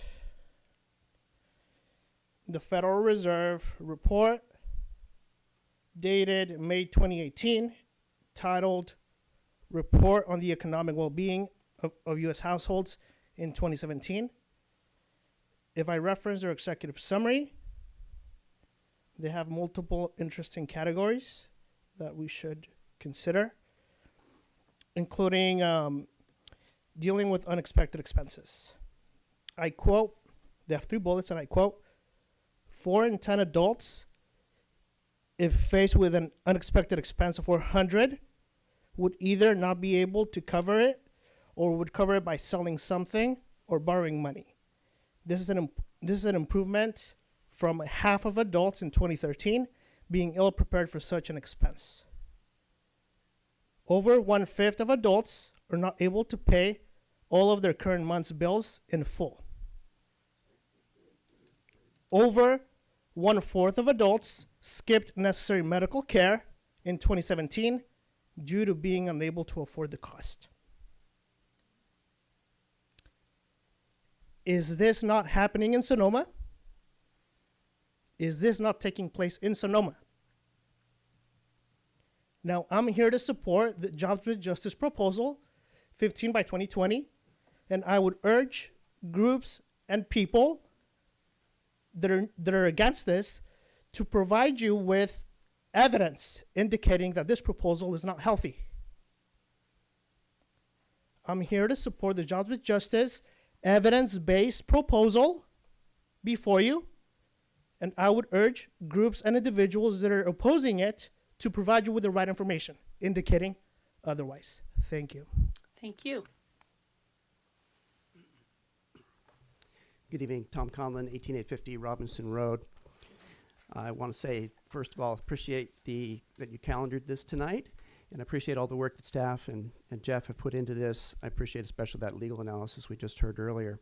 I've run small businesses in Sonoma for many years and volunteered with the Economic Development Board. I've been on Rotary. I've employed lots of people, and I've always paid them significantly more than the minimum wage. Never asked for a waiver, handouts to do it. It's simply the right thing to do. It's good business to do that. Sonoma's a business-friendly place. We should be proud of our businesses. We have some great ones here, some very generous businesses here. But our housing prices are out of sight. And that makes us worker unfriendly. In fact, when we couldn't pay, we had engineers who couldn't afford to live in Sonoma when we ran business here. The fastest way to fix our problem is to give workers more money to spend on local housing. And we should do this before we give developers incentives to build, because it takes a long time to build. We need both, but we should definitely work on the demand side of the problem first. Now, time for a little tough love. If proprietors can't manage their businesses in such a way as to be able to afford to pay a fair wage, they really shouldn't be in business here. You've seen the UC Berkeley study. You know that the impact on business is negligible, if not actually beneficial, in terms of retention, in terms of less churn, happier employees, happier customer experiences. You've watched what happened in San Francisco when minimum wages were increased. We heard the same arguments being bandied about here in Sonoma. They didn't materialize. The sky didn't fall. Restaurants didn't really go out of business. You can still get a $14 cocktail in San Francisco, just like you can here. The rent is too damn high now. We can't wait until 2021 for lagging local employers to pay their workers a fair minimum wage. I ask you to say no to gaming the CPI rate, too. Don't use a multi-state generic rate. Use the rate that the people who come up here from San Francisco are paying their own workers. And preferably what you already use to pay your own city employees that are under the current minimum wage requirements. If McDonald's, Walmart, Amazon can all afford to pay $15 an hour, then surely here in Sonoma we can do that as well.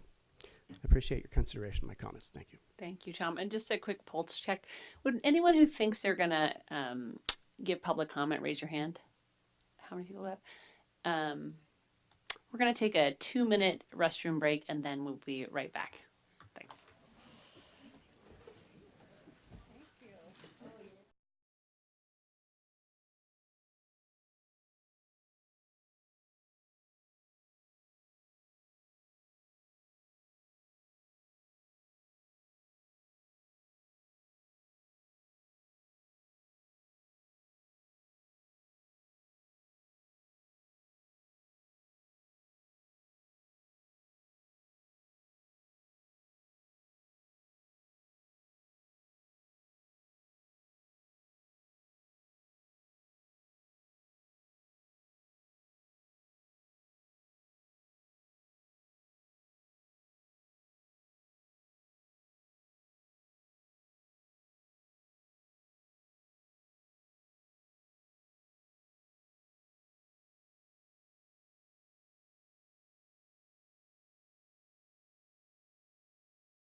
Meeting is now back in session. If folks want to take their seats and refrain from talking, yeah, except for if you're at the podium. Mr. Cribb. Thank you, Mayor Harrington. James Cribb, 1061 Broadway, co-owner of Sonoma Dog Camp with my wife, Sue Simon. You know, one of the previous speakers here just talked about the potential impact on a wage earner if they encountered an unexpected medical expense. And I think that's pretty true no matter what wage level you're at. And that's why I'm back again to advocate for allowing a wage credit for businesses that do provide benefits for their employees. Similar to the City of Richmond's proposal, which I hope would qualify under the city attorney's minor revision to be made to include that kind of language to cover that $1.50 gap that is where we'll probably end up with at the around there at the time that this all plays out. Because the truth is the value to an employee is much greater than $1.50. And in fact, the cost to an employer is much greater than $1.50. I know we provide for our employees, contrary to what Councilmember Harvey might think, is a substandard plan if you don't have a union, but I'm going to remind folks not to make personal attacks. Just kind of try and stay on topic. It's helpful, I think. It was not a personal attack. I was simply repeating something he'd said at the last meeting. You know, we provide a full PPO medical plan, a high-level dental plan, and vision plan for our employees. And, you know, that for our typical employee, the cost of providing that benefit is about $480 to $500 a month, which is for a single person in their 20s. So if you divide that out to the amount of hours a typical employee would work in a month, that's going to come to a little over $3 an hour in value to that employee. And so I think that, in fact, it has even greater value than that because an employee probably couldn't purchase a similar plan on the open market as an individual since they get the advantage of being part of a group plan. So I think to allow a business to have up to that $1.50 as a credit towards the minimum wage would be very beneficial for those businesses here in town who do pay their employees medical benefits. And, you know, based on the survey that the Chamber did, that's about 60% of the businesses, and it may, you know, it may even be more, but I would really strongly encourage you to consider that as one of the aspects when you consider the plan. Thank you. Thank you, Mr. Cribb. Hello, my name is Dottie Abbott, 19172 Robinson Road. I'm here as a retired school teacher representing the First Congregational Church Social Action Team, and we are also a member of North Bay Organizing Project. And we're in support of the North Bay Jobs with Justice 15 by 2020. Many of our church members signed the petition and we're quite hopeful. We at church house a thrift shop that is open twice a week, and we have the Redwood Food Bank at our church, and we see people come in just desperate for basics, and we don't understand why they're not respected enough to be granted this 15 by 2020. So I encourage you not to take the slow approach, but to be respectful for the working community of Sonoma. Thank you. Thank you.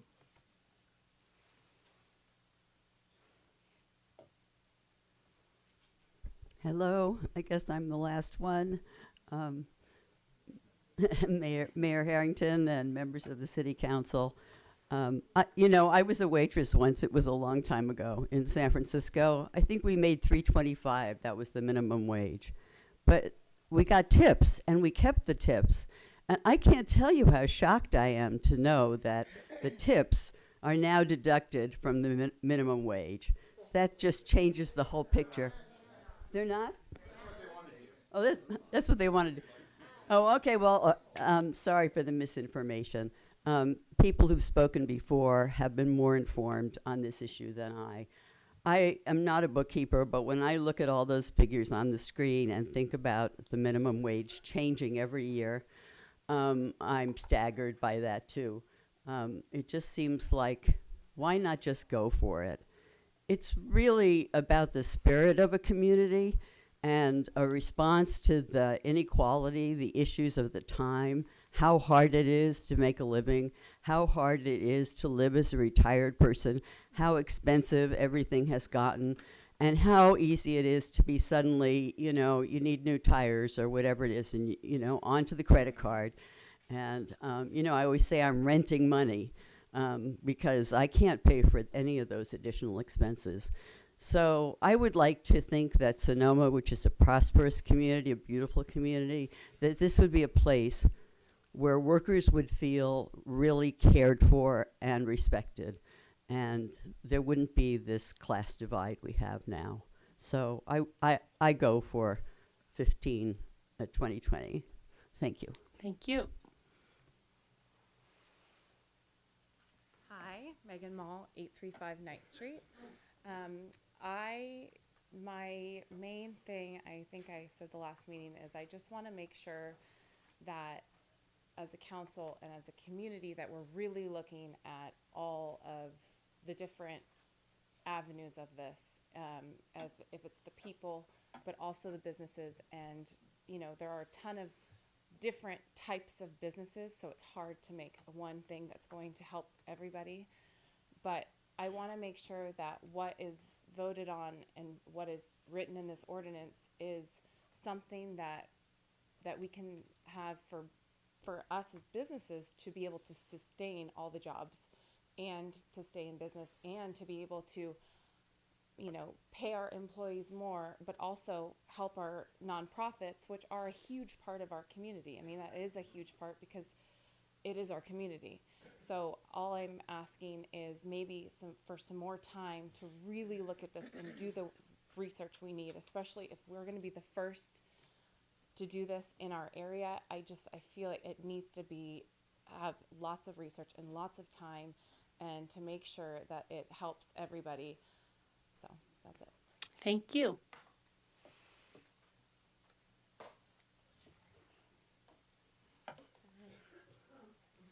Hi, my name is Carol Taylor. I live at 191 West Verano in Sonoma. I work 2 jobs, neither one of which is going to be affected by this ordinance, but I really look forward to being brought up by this ordinance as well, because I think there's something in economics called the multiplier effect, which means the dollar that goes into one hand will get passed through stores, and you'll have more purchases, which means more employees. And second is that SEIU 2015 was coming up for bargaining with the county, and if you raise this, then our contract's going to be easier to get. I want to point out that the small businesses in the North Bay Organizing Projects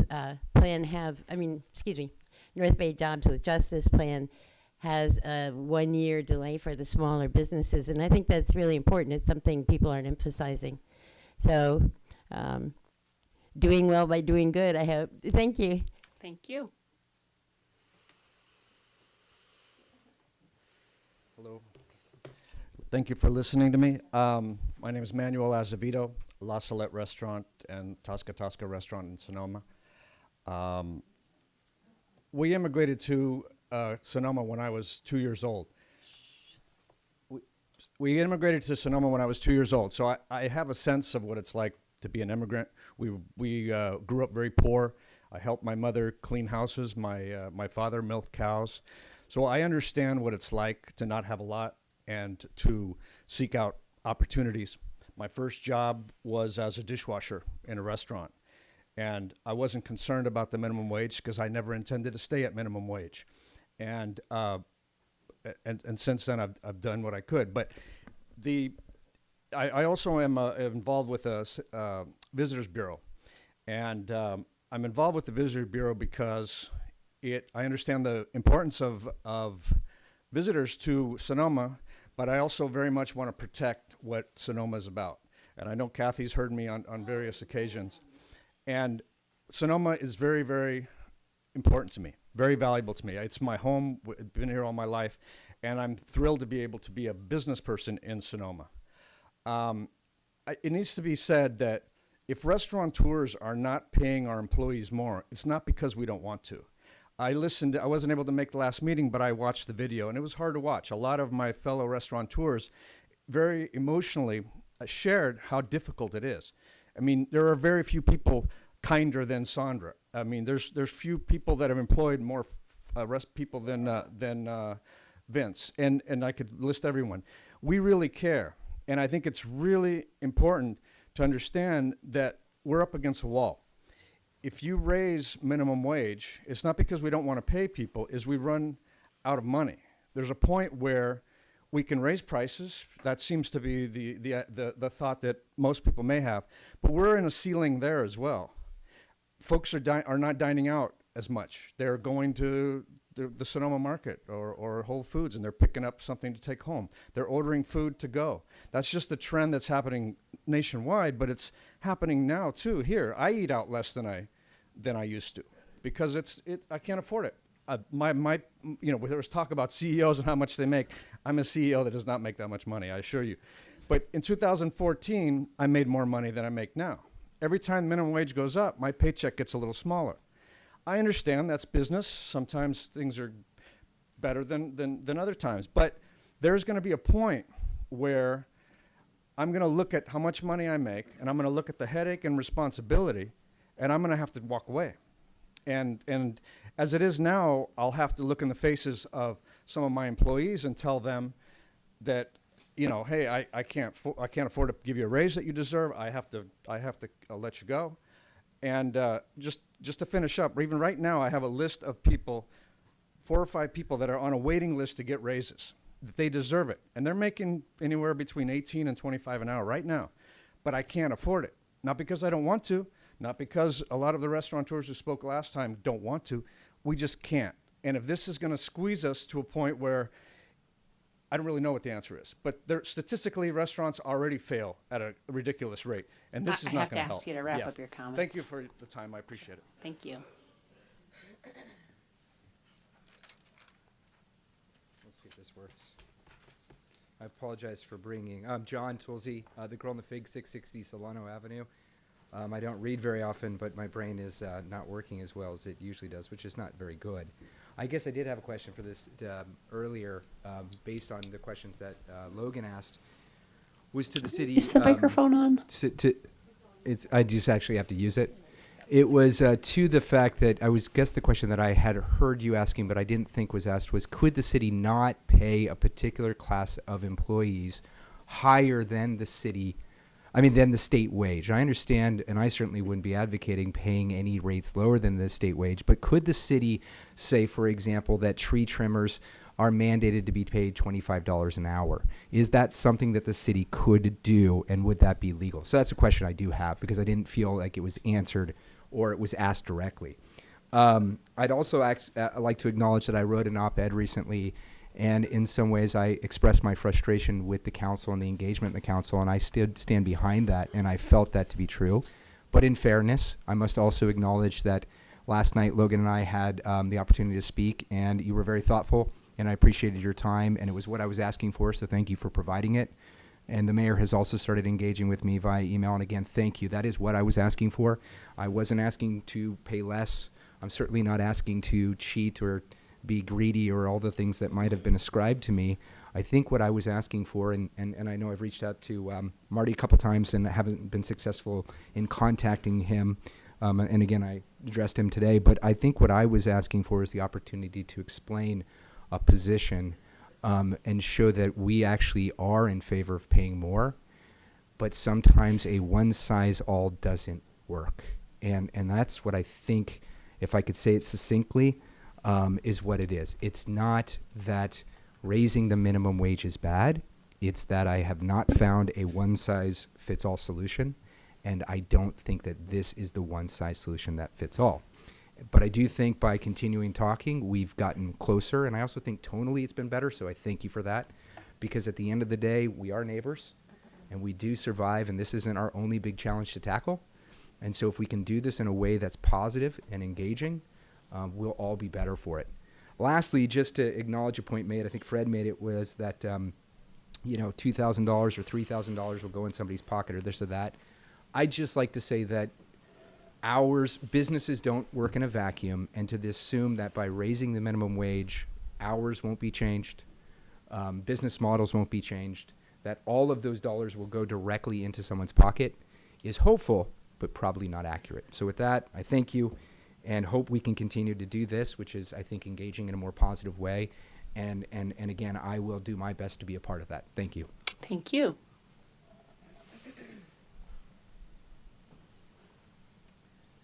John gave me his 15 extra minutes that he might have. I'm just kidding.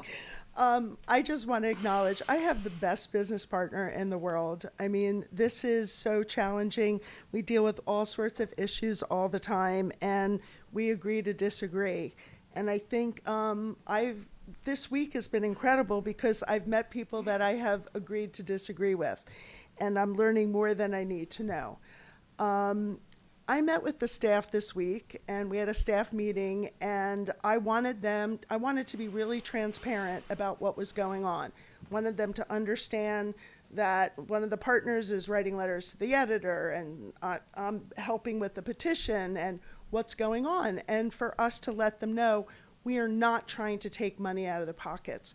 We are trying to do the best we can in our business for the people that we believe need the leg up, need the help the most, need the money quicker, and that has been what we're doing. I think there are so many misconceptions about the restaurant business. I think they are metrics that most people don't know. They go into a restaurant, they get their check, they tip. They don't realize that we have a huge support staff that makes their job easier. There may be one face at the table, but there are 5 or 6 bodies that are doing that job to make that happen. It's a team effort. Maybe we have to go to tip pooling. I don't know.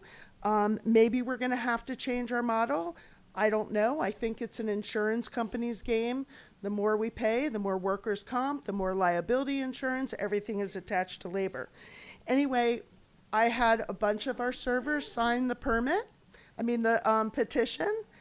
We had over 650 signatures the last time I looked today. I don't know if everybody has seen the petition, but I'm encouraged. 650 people from us sharing something and engaging with us as a business community in 4 days, I thought was incredible, and I really appreciated that. I think about, and I brought this up when I was on the board at the Visitors Bureau, I think about the movie A Christmas Carol. And I think it's the right movie, where they go back in time and they go, if we had made these decisions, this is what it would look like. Well, the argument I would have at the Visitors Bureau is that we have too many visitors, too many visitors, too many visitors. Well, without us doing this business, we don't have taxes. And without the taxes, we don't have the police. We're not fixing roads. We're not doing all these things. And it would be very interesting if the tourists just stopped coming and our business shrunk, and there would be no jobs. And I don't know if there's going to be jobs in 2-3 years or how many jobs. I have 6 seconds. Can I have one more minute? One more. I mean, beg you. be as concise as you can. I will. I was really appreciative to go to the housing meeting this week. I wanted to understand what was happening there. Kudos, great speakers. I loved it. And one thing I really, that resonated with me, I didn't hear one word how the minimum wage or wage was going to help affordable housing. I heard developers talk about how long permit times are, how hard it is to negotiate land, how hard it was for all these other problems that actually it sounds like buildings aren't going to be built for another 2 years. And by then, we're going to be way beyond $15 an hour. And my last thing is, we do pay all of our staff over $15 an hour, 244 people, and we have been doing that for a while. And no, not the tipped employees. They're making $35, $40 an hour. I don't want to take those $2 or $3 away, but I want to make sure it gets in the right people's pockets. I appreciate you listening to us. I feel so much better this week having some engagement, and thank you. Thank you. Thank you.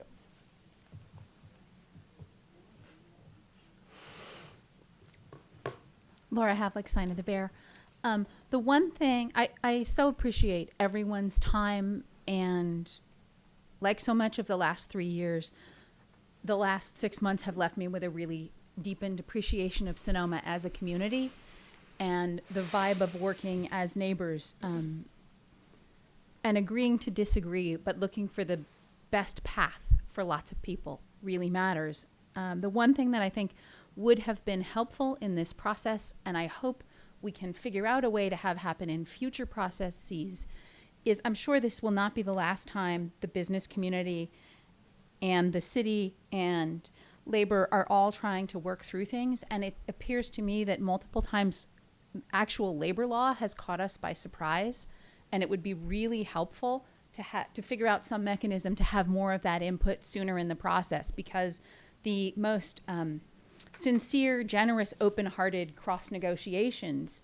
come up with what feels like a winning point, except it's illegal. So I that's my 30 seconds. Thank you. Yeah, thank you.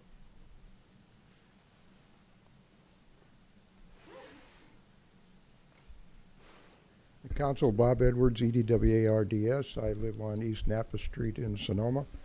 I just want to say as a general opening comment that I certainly endorse your effort to increase the minimum wage in the city of Sonoma. I think we've heard from the comments, there's really no dispute that people need a raise. It's almost superfluous to even talk about that. I think, and I come at this from a previous life of nearly 40 years as a management side labor law attorney. I think what we need to focus on, and what we seem to be focusing on tonight, is the employer's interest. How can they make this work? That's what we should be looking at. How can they make this work? Well, another observation I would make is most of the objections that I've heard from the employer community, if not all of them, have come from a small segment of the restaurant industry, chiefly restaurants in town and the plaza. If we're all in this together, then the restaurant industry is probably no better example, because the people that most directly pay employees in the restaurant industry are people like you and me, the customer that goes into the restaurant. Anybody going into a restaurant has extra money. When a hamburger costs $12, $15, you can buy a whole lot of hamburger and buns at Safeway for that. So people that go into a restaurant have money to spend. That's why, as the restaurateurs have told you, some of their employees, their tipped employees, are making far more than what this ordinance would give them, because the customers are generous. And I submit that in a town like Sonoma, where it is almost totally dependent on the hospitality industry, which is tourist-driven, all of the tourists that come here have money in their pockets. More money probably than the people sitting in this room that go to the restaurants. So I think that since 1916, let's put it this way, the minimum wage has gone up nearly 30 times in the state of California. Every time it's going up, we hear the same stories from the employer side of the community that we've heard here tonight. We're going to lose jobs. We're going to close. Yet you would think that some very intelligent business people that we have here would come here with a list of all of the jobs that have been lost. Names, rank, serial number. People who have lost jobs because the minimum wage has gone up. The reason they haven't is because it hasn't ever happened. And it won't happen this time, any more than it will happen if you wait until the state increase goes into effect. Nobody's going to lose a job because the minimum wage goes up. Now, if you want a standard to look at, a classification other than the illegal tip distinction, let me suggest a profitability standard. Maybe the ordinance shouldn't apply to any business making below a certain level of profit. And as all you have to do to enforce that, since there's no enforcement in the laws, is simply say, show us your tax returns. Thank you, Bob.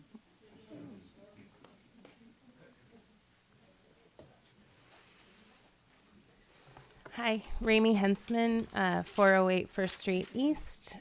I am a business owner, and I just want to say that we are in support of the minimum wage increase. Each of us is. And so many of us, like as we're talking about the people that are impacted by this, and that we are all people too, and we are all doing our best, and we're not trying to take anything from anybody. We are trying to do what we can, and we engaged with the city, and we wrote a proposal which was not shown at the last meeting, but we have been trying to engage, and we have been. And I just wanted to put that out there, that we are in support of an increased minimum wage, and we are all preparing for the additional 25% increase that's coming, which is an addition to the 33% that has just happened in the last 4 years.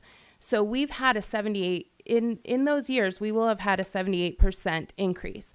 That increase, if somebody came to you and said, in 4 years, your rent is going to increase by 35%, I just ask that you wouldn't be wondering how best to address that as well, and have time to be able to do that.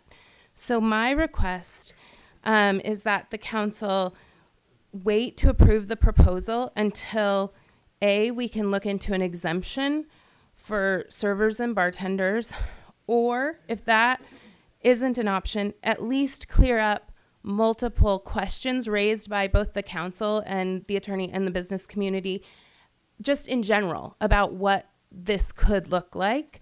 There were a lot of questions about how other cities have handled this. I would just like to know that information. If that isn't an option, at the very least, I would ask to have the ordinance edited to be in July. And the reason for that is fiscal year, accounting purposes. We do things quarterly. That is my minimal request. And our goal is to gracefully and seamlessly transition to raising our prices. And we don't want to have to automatically increase. You know, the Berkeley study said that menu prices would increase an average of 1.3%. For a 73% increase on a scoop of ice cream, that's not realistic for us. So we want to be able to gracefully and do that for our community. We serve our community every day. Many of us, you know, I work in the day, my husband works in the night. Like, we share that responsibility to serve this community. We want to continue to be doing that. So those are my requests. Thank you very much for your time. Thank you. Hello, Saul Grotman, 140 East Napa Street. Actually, I came up here not knowing what I'm going to say. I feel dizzied from the last few days. I think I've started every statement I've made, whether it's here at the council or with the newspaper, that we support a $15 minimum wage and nobody's earning less than that. They talk about job retention. Most of my staff's been with me 20 years. Job retention's there. I think John Toolsey's statement that one size doesn't fit all really is kind of, in a nutshell, what we're saying. And I don't feel that we understand each other on both sides of the aisle. And there are so many different businesses, and it would be great if we could slow it down and maybe engage with retail business. You know, I'm a restaurant. Jack in the Box is a store. It's not a restaurant, you know, with deep pockets. I've already started shaving out. I'm doing setup at the restaurant. I save myself an hour from my server, who's already making fair wage. Fair gratuity, I should say, and California minimum wage. I would ask that we stay with the state. And I know that that would help me along the way. I also know that if Cafe La Haye doesn't exist in a couple more years after 23 years that I've been there, it's not the end of the world. A lot of people would be disappointed, but a lot of people wouldn't care. I do understand that. You know, we're all specks in this world, and we try to make the best difference that we can, and that's all I'm asking, to just be heard. So thank you very much. Thank you. Thank you. Good evening, Honorable Mayor Harrington, City Council members, and city staff. My name is Jack Buckhorn. I live in Santa Rosa. And I want to start off by saying I came away from the last public hearing on this with one thought, and it was something that the mayor said. It said, we have the power to keep, to help the working poor. I'm paraphrasing. But basically she said, I'm not going to make everybody happy, but we have the power to help the working poor. And that's what we're talking about here. A $15 an hour is working poor. I don't care if you're working 40 hours a week or 60 hours a week. Here in Sonoma County, here in the city of Sonoma, you're the working poor. You're not spending time with your family. You're not making ends meet at the end of the month. You're hopefully you can keep the lights on and the rent on. And why I admire these restaurateurs, these entrepreneurs who have invested so much time, effort, and money into their business, and they deserve to be rewarded. No business deserves to be an operation that has to employ working poor. We should pay the price. I love Mary's Pizza. I go to all these restaurants. I have no problem paying the price, leaving a good tip, and doing what's necessary. We have the power to help the working poor. We need to adopt a $15 minimum wage in 2020, in October of 2020, as we proposed. We need to use the Bay Area CPI because we live in the Bay Area. I mean, the Bay is not that far from here. We could run there from here. You could do it. I could do it. I'm old. I could do it. We need to give the workers the flexibility that if they can negotiate a better deal, they should be able to negotiate a deal willingly with their employer, not forcing them to do it, but willingly. If they can do that, we need to do that. What we can't do and what we should never do and what the Labor Council will never support is a carve out of any workers, any workers. So now we have the restaurateurs here. They represent 7.5% of the minimum wage workers that are going to get an increase if this happens. 7.5. That's about 150 workers if 2,000 workers is right. Of that class of workers, they're going to experience the largest increase percentage-wise. 61.5% of those workers are going to get a raise. So they're not doing well. They're the working poor, and I'm glad that their employers care about them. If they really cared about them as much as I hear, we wouldn't be here tonight because they'd be making the money they need, not to struggle at the end of every month. So I wish them well. I'll visit all their businesses, but these workers need a raise. America needs a raise. Thank you. Thank you. And I'm just going to remind folks, if we can, you're absolutely entitled to make any comments you want, but if we can keep it as civil as possible, that would be helpful. Thanks, council members, Mayor Harrington, Vice Mayor Harvey. Before I start really quick, I just want to say, I didn't say my name. I'm Mara. I'm the Executive Director of North Bay Jobs with Justice. Just want to say thank you for the countless hours you've spent talking to folks and sitting down and listening to folks, and also for reading the hundreds of pages of data that I'm sure between Marty and I that folks have sent you. So thank you for that.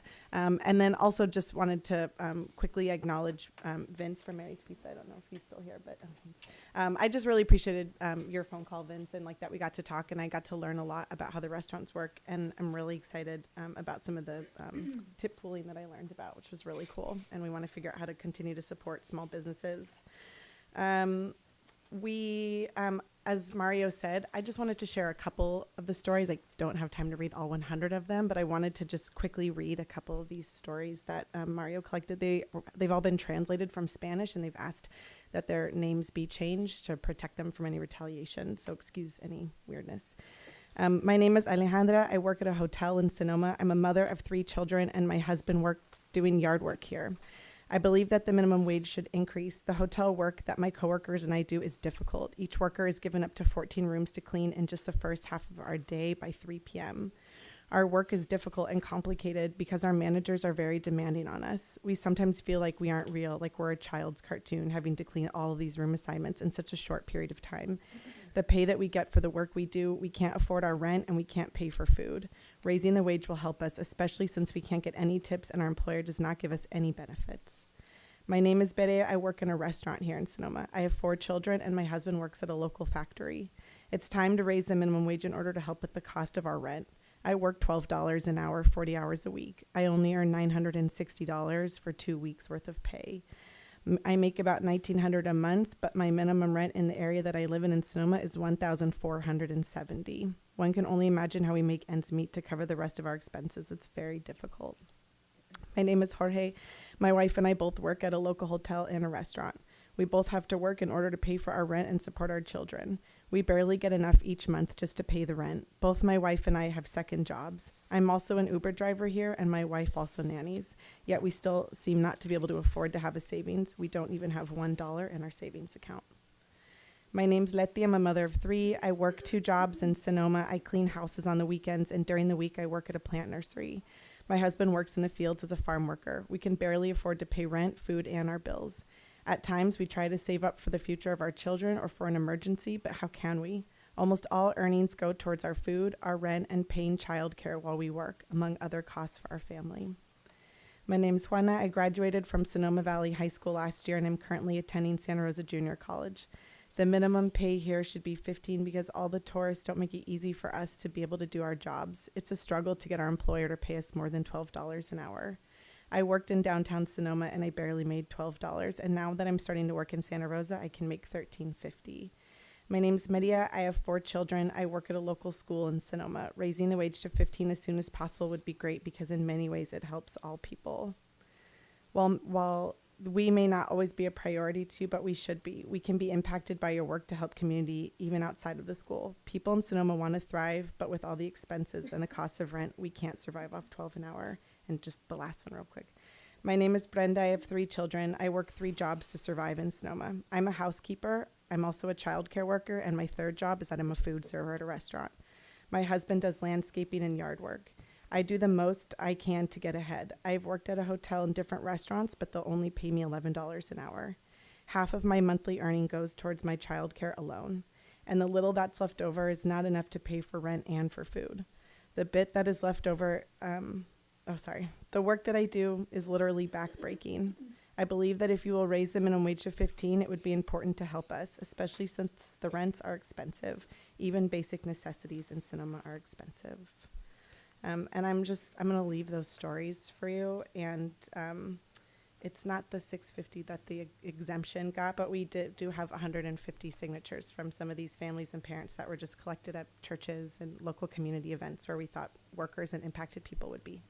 Thank you so much. Is there anyone further who'd like to comment? Seeing no one, I will close public comment and bring it back to the council for discussion. Is there someone who'd like to begin? Vice Mayor Harvey.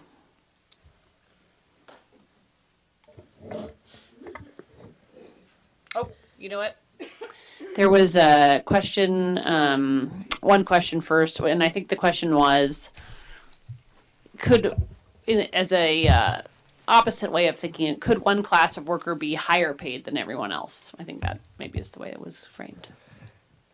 The basic rule is that similarly situated individuals are to be treated similarly by their government. If they're a part of a protected class or have vested rights, the standard gets much more difficult to meet by a governmental agency that wishes to discriminate on that basis. But if there's no such protected class at issue, then it's really a question of whether there's a rational basis for the discriminatory treatment. Maybe giving an extreme example makes this point pretty dramatic. Could the council adopt a minimum wage ordinance that targets one class of worker, say attorneys, and adopts an ordinance that requires every lawyer to be paid $100,000 an hour? Unless there is some strong reason supporting such an ordinance, it's likely to be struck down by the courts, in my opinion. So the question really is, what is the reason for discrimination? So what it would be the reason for holding out a particular class of employees and treating them better or worse than other employees? And if the objective, for example, is to somehow temper or reduce the impacts or reduce the benefits of the minimum wage to a specific class of workers, such as tipped employees, I think that rationale would be problematic. I think the courts would not find that to be a reasonable reason for targeting a particular class of employees and treating them in that fashion. Thank you. And the other question was Ann Kolochidis' question, which is, what's the rush? And I guess I will answer that by saying the minimum wage issue was first raised a year ago, more than a year ago, maybe a year and a half ago now. And since that time, we obtained a formal study. We had a study session on that. We formed a subcommittee. Logan Harvey and I reached out to the Chamber of Commerce. We had a small group meeting. We had a large group meeting. We conducted a survey of the business community. I forgot to mention, actually, originally, when I first proposed it a year and a half ago, the first person I met with was Sandra. We sat down, we had coffee, we talked about it probably for an hour. We met with North Bay Jobs with Justice extensively, and we met with other labor groups, and then we brought it back here, and here we are having another meeting at the City Council. So with regard to rushing, it's been a year and a half, and there is absolutely a crisis at hand for poor people, and so... and we're talking about something that would not start this year. So I perhaps disagree with the categorization of this as a rush, because it's really like a 2-year process. And with that, I will turn it over to Vice Mayor Harvey for your comments. So just the question was raised about how raising the wage affects affordable housing, and it's true at our meeting there wasn't a discussion about that because that wasn't the focus of the meeting. The focus of the meeting was specifically about land use policy and how that affects the specific building of affordable housing. But I would note that at the Sustainable Sonoma meeting that occurred the day before, both Mark Bodenhammer and a representative from La Luz made comments that I think are relevant to this discussion. Mark, using the survey that was done of all these local businesses, stated that it was the lowest wage workers that were driving from the furthest. That these were the workers who were spending the most money on gas, that these were the workers that were really the most impacted and were not able to live in our community, and so they were driving from further and further away, and the less money you have, the more expensive gas really becomes as a percentage of your income. And I thought that those comments were really solid. From La Luz, we found out that La Luz is actually subsidizing rents in the city of Sonoma and in Boise Hot Springs to the tune of $400 and $500 a month. They directly subsidize people who are working in our communities with $400 and $500 a month. We've also heard testimony from a number of groups around here today that they are giving away food to workers that work in our community, that they are subsidizing rent in our community, that they are providing subsidy to workers in our community. So giving an additional wage increase to these workers, I think, would obviously benefit them, would obviously affect the issue of affordable housing. If you can't afford housing, that's because you don't have enough money to afford it. So giving you more money, I think, obviously connects into the affordable housing discussion. I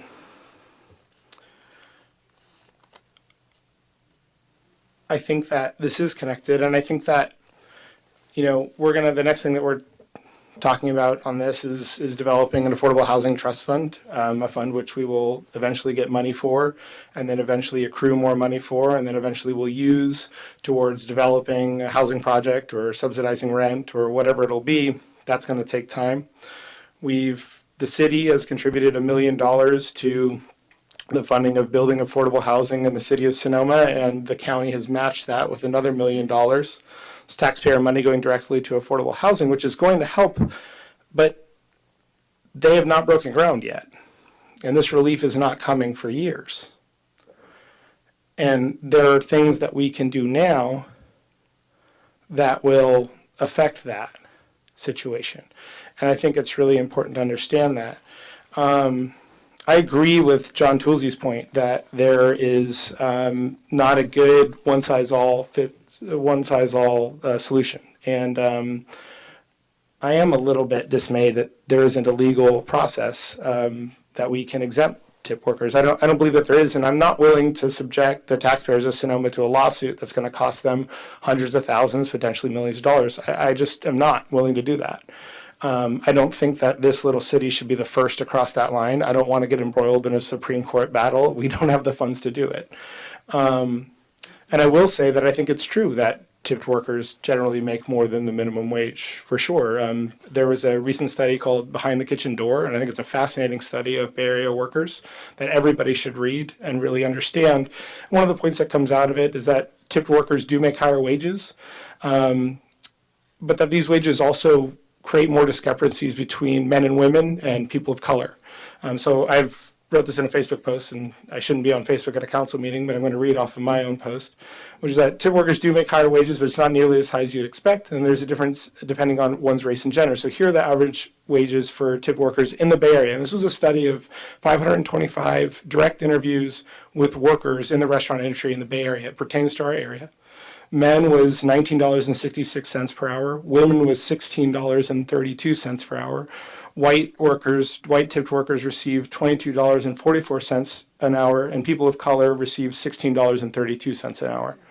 So huge discrepancies were created through the system of tipping, because natural racial biases and biases against women start to come out when you're giving money to the individual employee. It's not a fair, direct compensation that is unbiased. It's about how you personally feel about the person that's serving you, and it allows an individual to lower or raise somebody's wage completely arbitrarily. It also is, in some instances, led to more sexual harassment. And I've worked in restaurants for 8 years, and I've witnessed that definitely occurring, where women or men on occasions feel uncomfortable rebuking the advances of an individual that has the ability to raise or lower their wage because they can tip them. And that's where most of their money comes from. So I think it does create problems. Now, those are not the fault of the restaurant owners. I believe every single restaurant owner here, if they knew that there was an issue going on there, would directly address that, would kick that customer out of their restaurant, would tell them never to come back again, and would absolutely address that. I 100% believe that. But these problems do exist. There is a solution for tipped workers and for restaurant owners that would like a wage exemption. There is a solution for business owners that provide health care and things like that, and that solution is the labor carve-out. It's totally possible I'm encouraged by the fact that Grow on the Fig has taken the opportunity to speak with their employees and discuss what's going on, and I think that every business should engage in that discussion. And it may be easier for large employers, small employers, but you can negotiate with your workers, sign a labor peace agreement, and you would absolutely be allowed to pay a lower wage. The California state law allows that. And for me, that's a better solution, because if we arbitrarily lower it, if we do it, if we were to say, okay, the tip has to be if you have to make $22 an hour to apply for a tip credit, well, the power goes directly into the business owner's hands, because they can put pressure on that employee and tell them, you must sign that you make $22 an hour or I'm going to fire you. And they could try to go get a lawyer and fight back, but when you're living paycheck to paycheck, you don't really have that opportunity. So I think a labor carve-out will allow business owners to negotiate with their workers, sign a labor peace agreement, and then raise wages for back-of-the-house employees, keep tipped workers at a lower salary. And in fact, if I was a worker and I was making $30 an hour, I might agree to that, right? I think that if you have good relationships with your workers, I think this is a real opportunity. So I definitely support the labor carve-out. I voted against it at the last meeting, but I'm going to be supporting it this meeting. I think it's the pathway to success for our business owners in our community to re-engage with their workers. Small businesses can do this. You guys could organize a plaza business thing that signs a group ordinance. Jobs with Justice, I'm sure, would be happy to help with this. And there's a number of other labor relations groups that would assist you. I also think that our proposed ordinance is too slow. I think that workers need more help now, and the council committee proposal was compromise. I ran on $15 by 2020. I mailed that to every single house in Sonoma. I knocked on 1,800 doors and supported that. And I put forth what I thought was a compromise position, going to $16.50 in 2023. I think for large employers, I think that large employers Jack in the Box, Staples, all these other businesses that we're not talking about and haven't come up in this conversation should be paying 15 by 2020.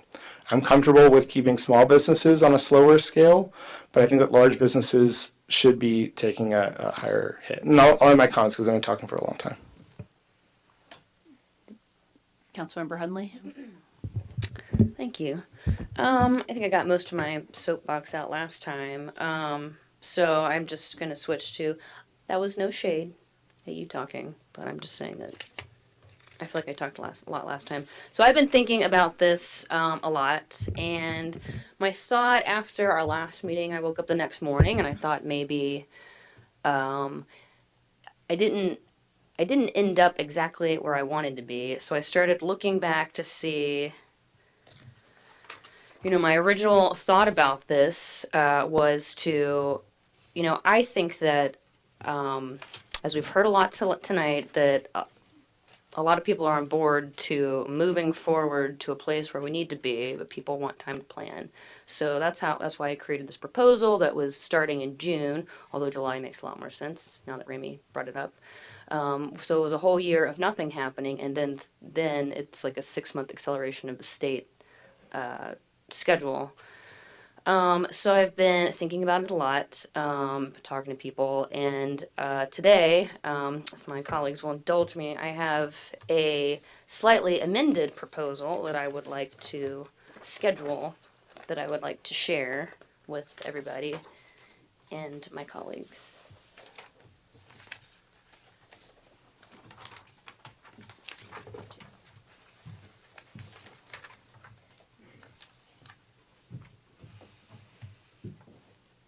And so this kind of compares a lot of the things that we looked at. The one that says proposed is the one that was last on the table.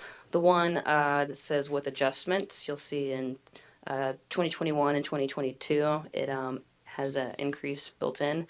But the proposal that I would like to tell you about today is on the far right corner. And I know there's going to be some people in the room that are going to look at this and be underwhelmed, and I think there's some people who are going to look at this and probably be a little overwhelmed where it ends up. So it's basically acknowledging that one thing that I don't think we've heard a lot of is that you know, the California has been slowly marching on for ever since 2016 when it passed the current statute that set the schedule that we're on.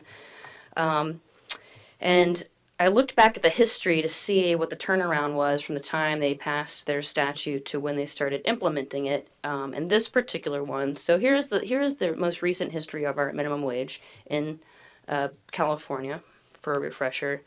In 2013, it was $8, and they decided they were going to raise it to $10 in 2016. So they did it. They did every other year. They added $1 in 2014. Then in March 2016, they decided that they wanted to get to $15 by 2022, everybody by 2023. So they set out the schedule. The very next year, they went up 50 cents. The next year after that, they went 50 cents. And then they started this dollar climb. And I think that right now, as we've been sort of having this schedule, it almost feels like something that we take for granted, the fact that it's just going up every year.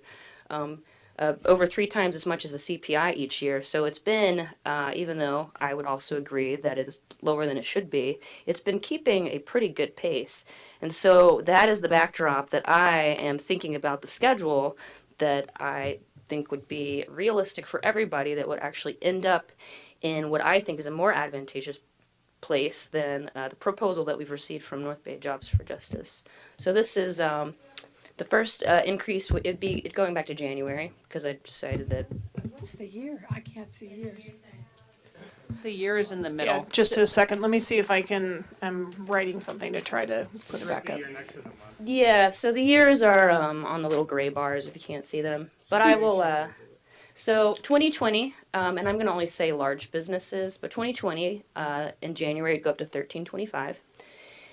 In 2021 it'd go up to $14.50. And if it sounds familiar, it's the exact same as the proposal from the restaurants at the last meeting. We deviate in 2022 when we go up to 1575, and then in 2023 we go up to 17, and then after that we can go to CPI. Or if my colleagues were interested, we could keep going up. But this chart shows that even though we take a slower climb to get where we want to, we end up higher than we would under any other proposal. And I think that it's sort of rolled out in a way that everyone has time to adjust. And it also it ends up being $1.50 above state, which is, like I said, higher than any of the other schedules that are on here. So that is what I would love for my colleagues to consider. And then there's a few other things that I've been thinking about. The first is that, you know, we had discussed the Bay Area CPI at the last meeting, and if, you know, I can see why it's a compelling CPI to use, but the fact is it doesn't include Sonoma County, and if you look at the list of counties that includes, like, those are not Sonoma County. It's like we're somewhere in between where that is and probably the one we picked. So there's one in the middle. It's called Pacific Region CPI. It's the Western states. So I would be open to considering that for when we hit that point. I would like to exempt collective bargaining agreements. So I'm glad to hear that there's been some movement on that. Also, studying the state statute, they have a provision that allows the governor to pause the minimum wage increases if certain economic criteria are met. And I would like a provision saying that ours will automatically pause as well if the governor pauses it, which he has not done yet. But that way it's just sort of taken care of.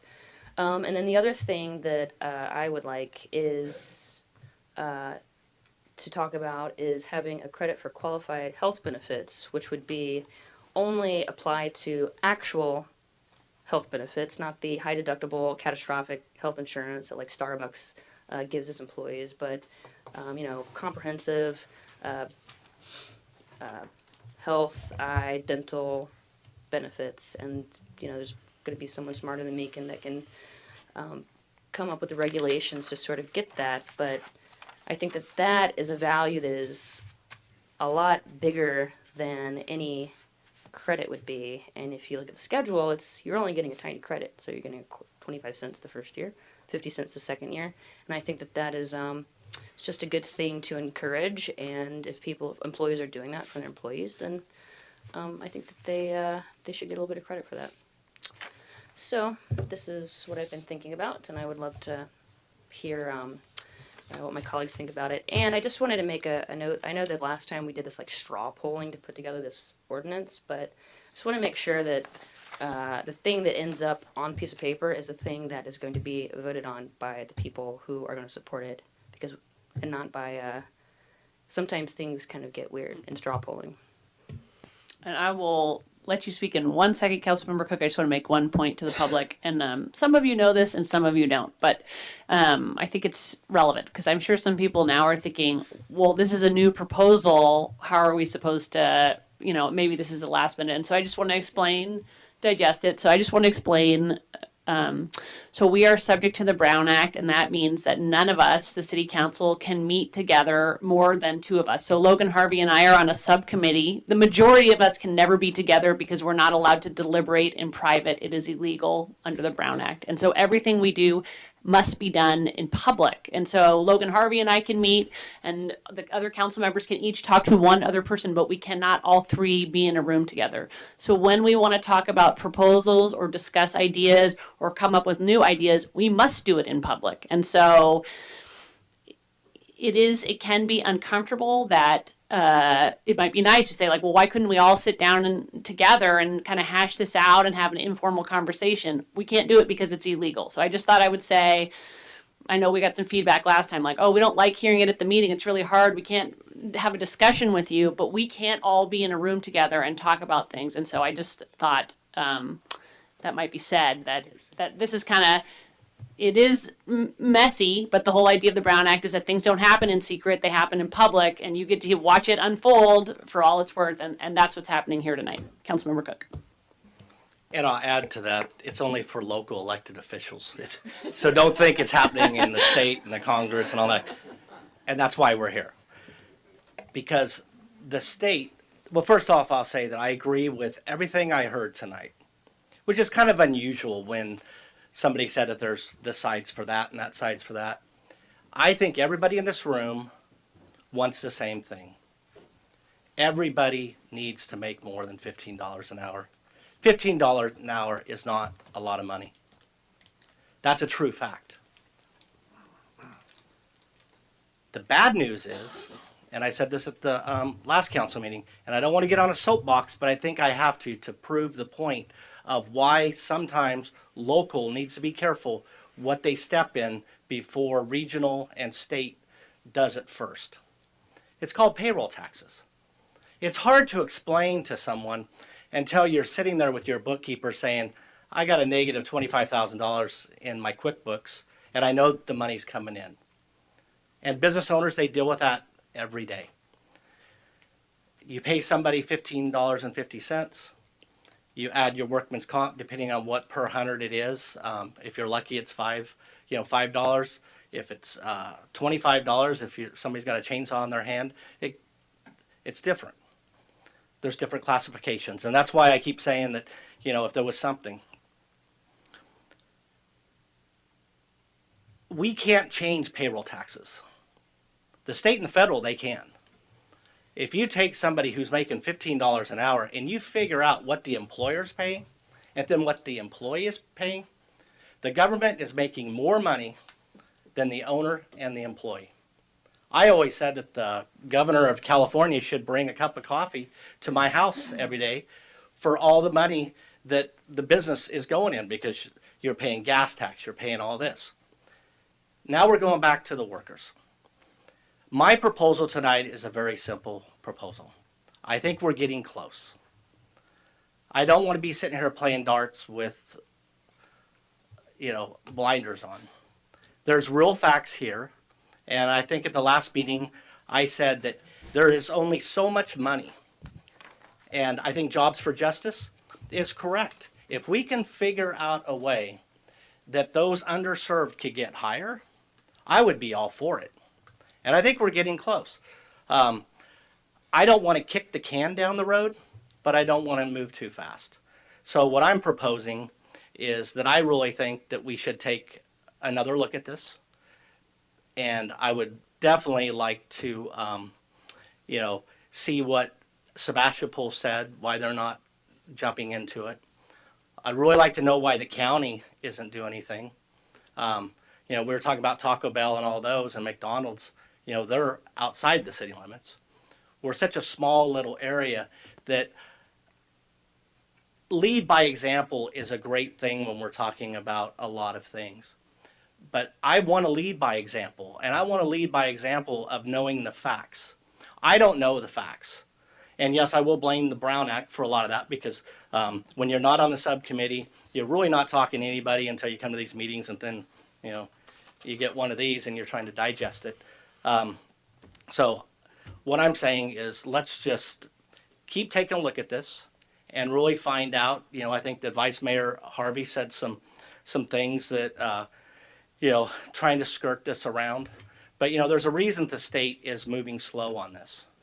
And I think that the city of Sonoma, we don't need to stick our head out and get it chopped off. And I just don't want to see that. So I would definitely like to continue the work with the ad hoc.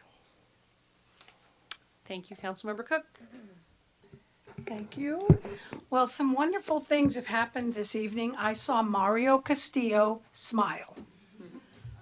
So we're going to take a picture on Facebook, right, Mario? That's what you offered. I'm so happy to see that. I wanted to read something. This is a very big issue, and it's a small town. But you know what? Like I've said, we got the same problems as LA. We just got less zeros in our budget. And one of the things I notice on national and state and even county projects is the word contempt.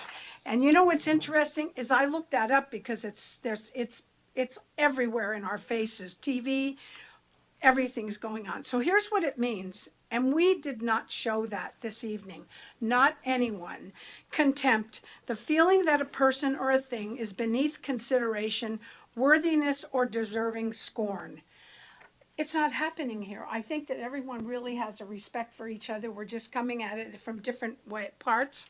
And I just wanted to compliment everyone because it's getting pretty tough, I think, to live in our society now with all the discourse and unhappy and angry people. So I appreciate the dialogue this evening. For me, I didn't know anything about labor carve-out. That just wasn't as you've expressed. That wasn't something I knew about. The other thing are, there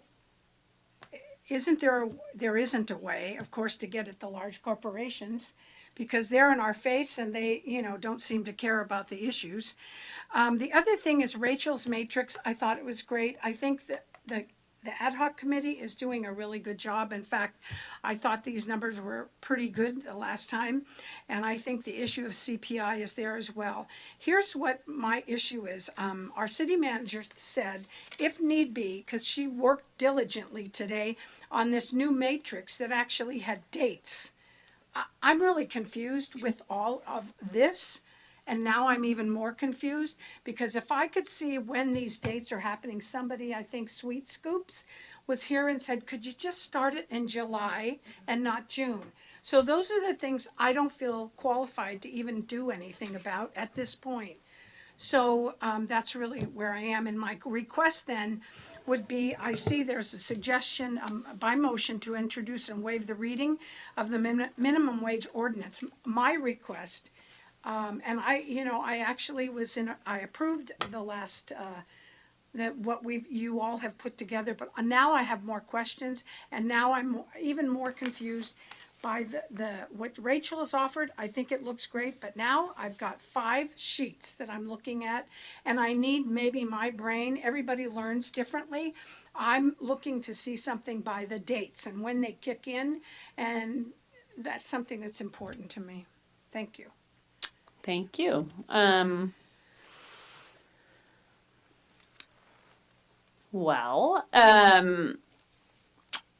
With all that, I guess I would say, I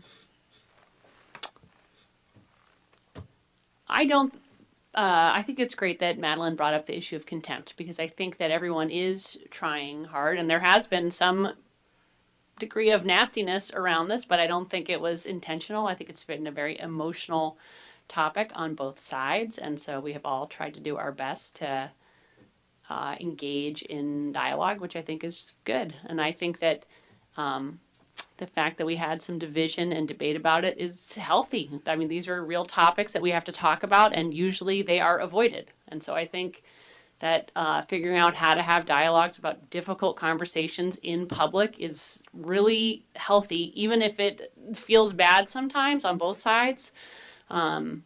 I think it's a really important thing to do, and we have very serious issues that have to be, well, we could ignore them forever, but if we have an ethical conscience, we can't. And so we're here and we have to do something about it. So I just thought, because I put a lot of thought into why did I originally bring this up, so I thought I would mention it, which is it has to do with some fundamental beliefs. Those beliefs aren't that employers are bad and employees are good and that there's devils and angels. Those are not my beliefs. I myself am an employer. I don't believe that. But what I do think is that people, and especially children, need quality housing, healthcare, education, and nutrition, and they need their parents to be able to be home. Those are things that kids need, and those are things that I'm committed to working on in a fair way. And so later tonight, we're going to talk about a housing trust fund. That's something that we're working diligently on and making sure that that families have those things are my values. And I think that those are other people's values as well. And so I'm not trying to be moralizing, but those are things I really care about. And I've spent a lot of my life working on.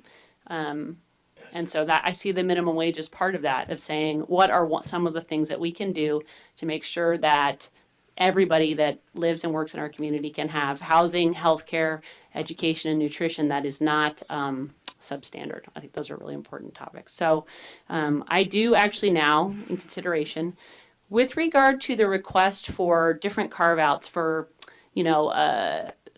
type of worker or whether you provide healthcare benefits or not, I think that probably the best way to deal with that is employer by employer talking to the employees, and the vehicle that's allowed for under the state law is with the labor union. And so I do support the ability for workers to negotiate with management to come up with whatever contract workers and management think is fair and can agree on. So I do support that now.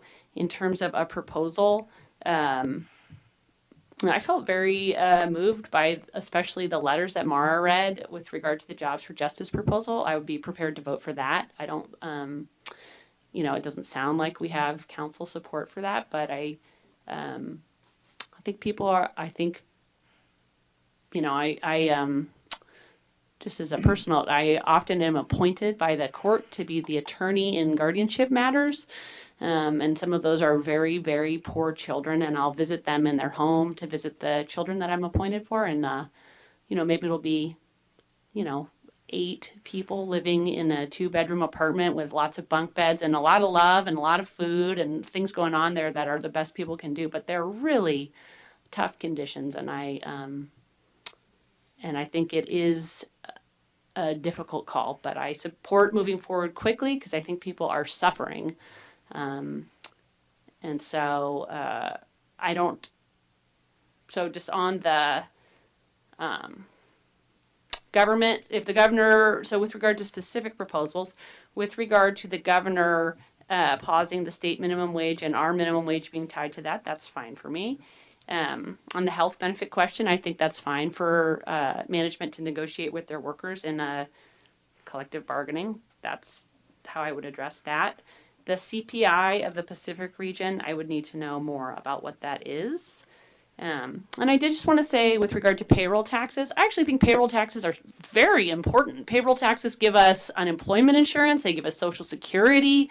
They give us, all kinds of worker safety net protections that we need. And workers pay in 7.5%, so do employers. And yeah, that's expensive, but that's the difference between retired teachers living in a chicken coop, which was the campaign for Social Security, because retired teachers were living in a chicken coop and having $900 a month, is paying payroll taxes. So I am proud to pay them in my business, and I support them. And yeah, it's very expensive to have employees, but I don't have any problem with that specifically. So, Vice Mayor Harvey.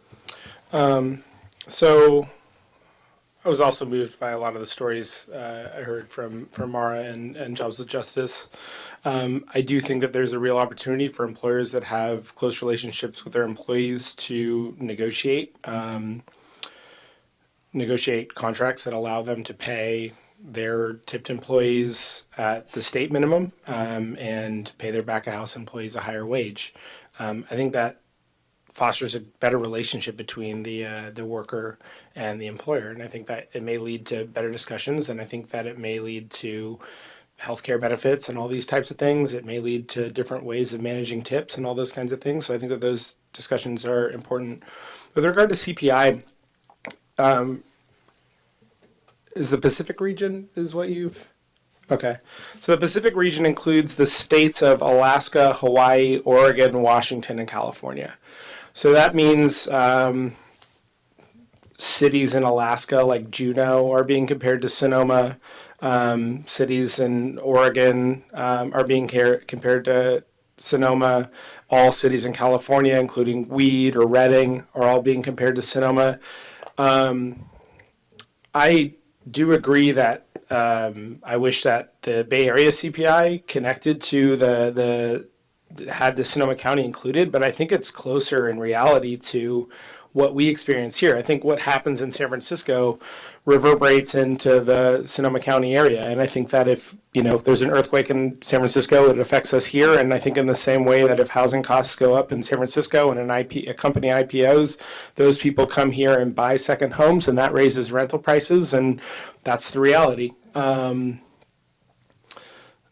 I totally agree with the idea that if the governor pauses minimum wage, we should stop at that point. And I personally support Jobs with Justice proposal. I've been convinced, thinking about this a lot over the past few years, that or in a few months, that this is where, and really few years. I supported this a long time ago, and I think that workers need help now.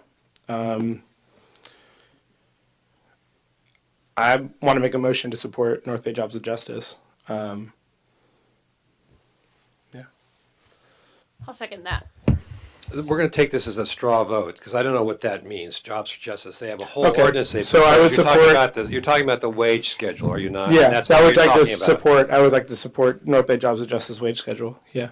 Okay, this is a straw vote so that we could, because we have to go back, obviously, and amend Okay. this ordinance before Yeah. tonight. So you're proposing that the ordinance include a change that would reflect the Jobs for Justice wage schedule. Yeah.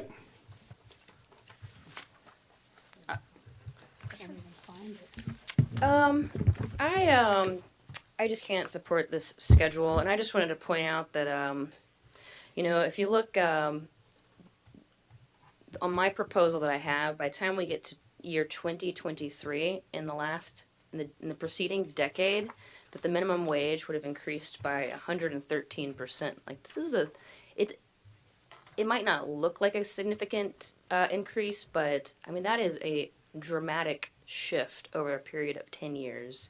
And I want this to be successful, and it needs to be something that for our local businesses, which are mostly family and individually owned, like they have to have time to plan for this. And even going up from $12 an hour to $13.25 an hour is an 11% increase. That's 3 times inflation for that. For the next one, it's 9.4% increase. So this is, and if you stack it all together, in 3.5 years, the minimum wage on my schedule is increasing 42%. Like that is actually a very significant change in your business costs. And I'm not really sure where it's going to come from for people. And I think it's, I absolutely agree with all of the reasons given for, for people needing to be paid more. And we're definitely headed in the right direction. But I see it more as correcting a course and heading in the direction where we need to end up, rather than deciding that this is something that is somehow, specifically the fault of the people who are in the room right now, and that they're just going to have to figure this one out. Like, I think the state has done a really great job in changing what it's doing.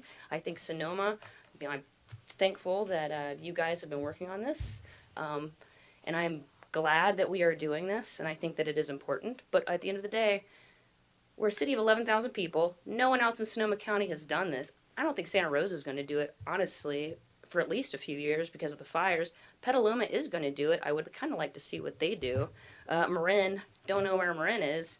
And it's like, you have to remember sort of what we are and where we are. And I'm just not going to pull the rug out from under people, even though I totally agree with the direction we're going. And it's just like, I would rather take a slow and steady path to get somewhere and end up in a higher place than to just suddenly rush into something and then just throw a lot of people into chaos. So I cannot support that one.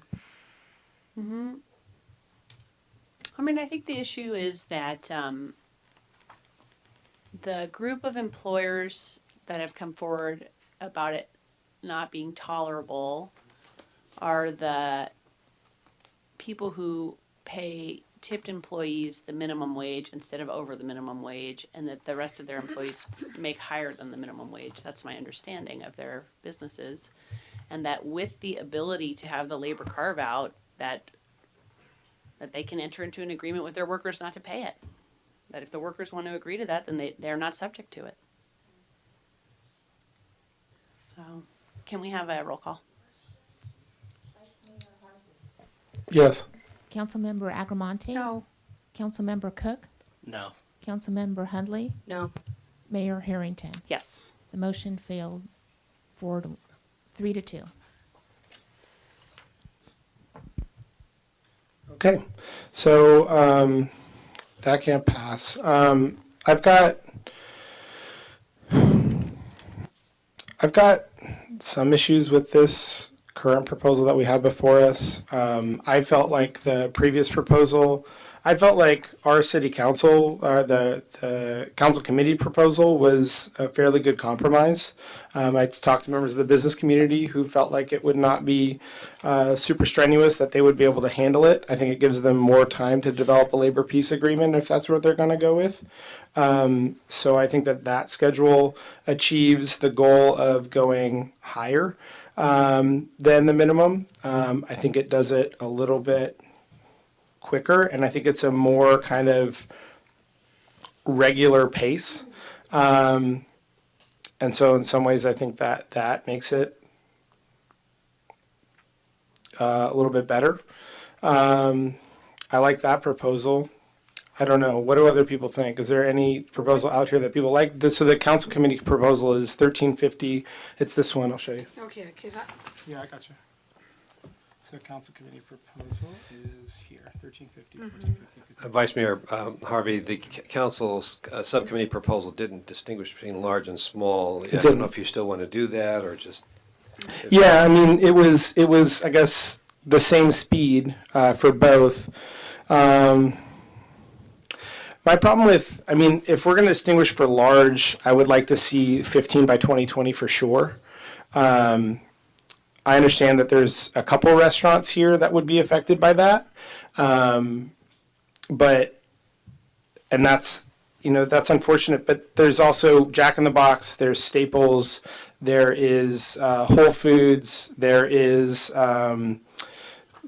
Nugget Market, there is Starbucks Coffee, there is Pete's Coffee. There are a whole host of huge employers that are here that I think should be paying 15 now if they're not. So for large employers, I'd like to see that go to 15 in 2020. So for me, my other proposal would be maybe to move what we passed last time to go to 15 in 2020 for large employers, then jump to 16 in 2021, and then hit CPI. And keep, for small employers, either keep the same or move that up a year as well. what I'm looking at doesn't state that, though. No, I'm proposing we change it. So we would move it, instead of where it says 15 in June 2021, we could go to July and go 15 by July 2020 for large employers, and then keep small employers the same, but switch to July. I'd be fine with that. Councilmember Cook, sorry. I'd like to make a motion to do a continuance on this item until after we see what Santa Rosa does, which would be probably sometime in July. I'll second that. Roll call. Vice Mayor Harvey. No. Councilmember Agramonte. Aye. Councilmember Cook. Aye. Councilmember Hundley. No. Mayor Harrington. No. Let me propose this, colleagues. Does anybody want to take a brief break to think about these things before we discuss them? Because I myself am writing a chart so I can understand what Councilmember Hundley's proposal is and look at the other ones. All right, then we'll take a 5-minute break. Thank you.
folks want to take a seat, thanks.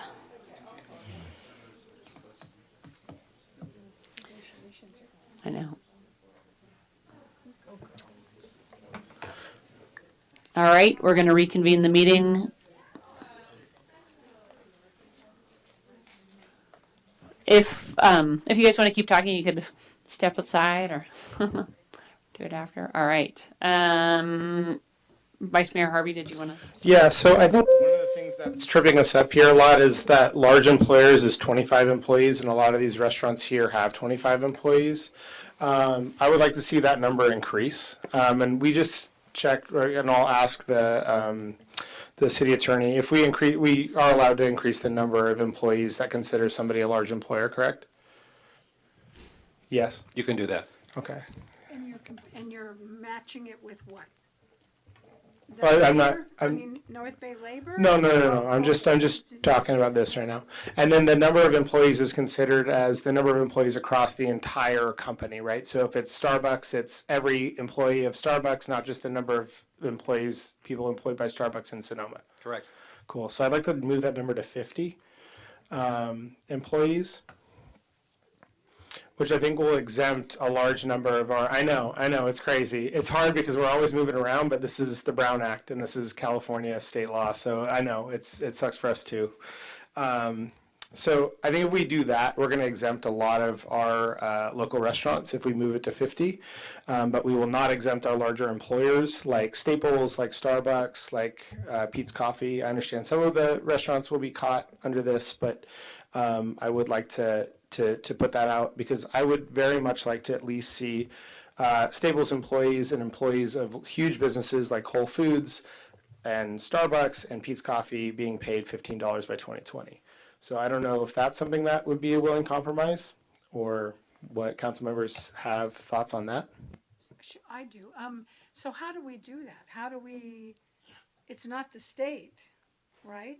It's not the state telling them that they have to be somewhere by 2020.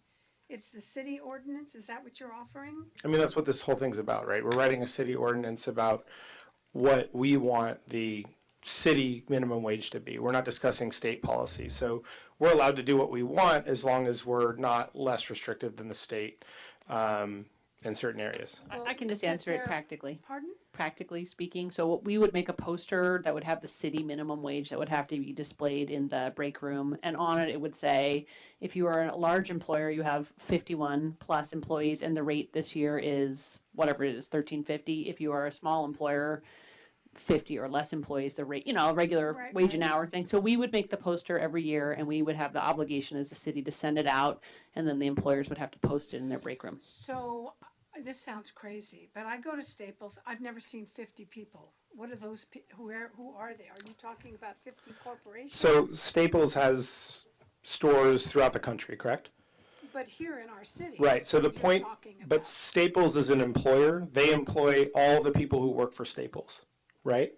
So that employer, all the employees that are in all their stores across the nation count to their number of employees.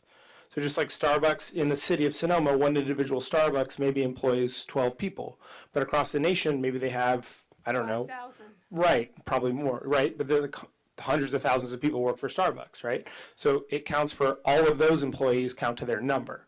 So if we raise our number to 50, Cafe La Haye probably doesn't employ 50 people, so 9. So they would be exempt even if we didn't raise this.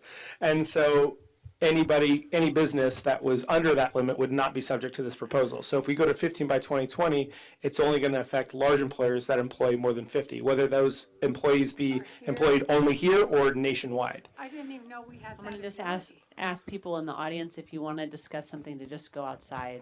It's hard to. Vice Mayor Harvey, I want to make sure that you're saying what you mean. You don't really mean that employers with 50 or fewer employees are exempt from this ordinance. You're saying that they would be subject to a wage scale that would be phased in more slowly. Right. Yeah, sure, exactly. They would be exempt from the large employer thing. They would be on a different time schedule. Thank you. Sorry. They'd be on a different time schedule. So the large employers, we could put them at 15 by 2020. And we could raise the number of employees that make you in that threshold to presumably whatever we want, right? So if we make it 50, it's not going to apply to any employee, any company that has 50 or less employees. So could I ask a question of the attorney? So maybe 20 people work at Staples, but there are other ones. So what's that got to do with Petaluma or Has nothing to do with Petaluma Utah or Utah or any of those other entities. It only has to do with employees who are working in the city of Sonoma. so if they don't reach the number 50, If they the fall into employer, a small- if the employer does not employ more than 50 employees worldwide, then that employer would be subject, but has one or two employees working in the city of Sonoma. Those one or two employees' hourly wage would go up at a slower pace than an employee working at Staples. I see. So Because basic- Staples worldwide has tens of thousands of employees. Thus, thus Staples is a large employer under Vice Mayor Harvey's proposal. And that large employer would have to pay its local Staples employees at a more accelerated rate, and he's proposing it's the rate suggested by Jobs for Justice. Okay, all right, thanks. Thank you. And I think the purpose was, there are, not the people that are in the room tonight, so we're not talking about them, but there are large corporations, a lot of formula retail that's in Sonoma, and those people can afford to pay 15 for sure. Like, for sure, and they're paying at other places, and it's not a problem. And so the question is, are the workers who work there, could they get a raise to 15, which they need? And is there some way that we could craft our ordinance to try and exclude our smaller businesses here by increasing the definition of small business to be higher? Because right now it's 25. So if we made it 50, could we keep some of our smaller businesses out of that? That's our number. It doesn't necessarily, Right. we're not mandated by a number. Exactly, yeah. So we can decide what a small business and a large business means. We have the right to determine that for ourselves. The state, I think, is 25 and it's small, and, above 25 is large. But we could say it's a higher number is small. And the idea being, is there some way we can craft an ordinance here so that people that work for huge corporations like Starbucks who can afford to pay 15 would get that raise right away? That's the purpose of playing around with that idea. Oh, sorry, Councilmember Cook. Well, this is one reason why I think that I wish the vote would have went, that we can take a look at this a little bit further, because 50 employees doesn't sound like a lot. But when you add your part-time help, it depends on how you figure it.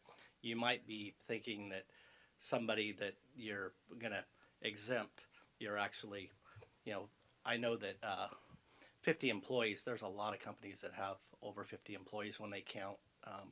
So you'd have to be very careful, because what I would like to see is, Mary's Pizza, Black Bear Diner, you look at these, they all have over 50 people.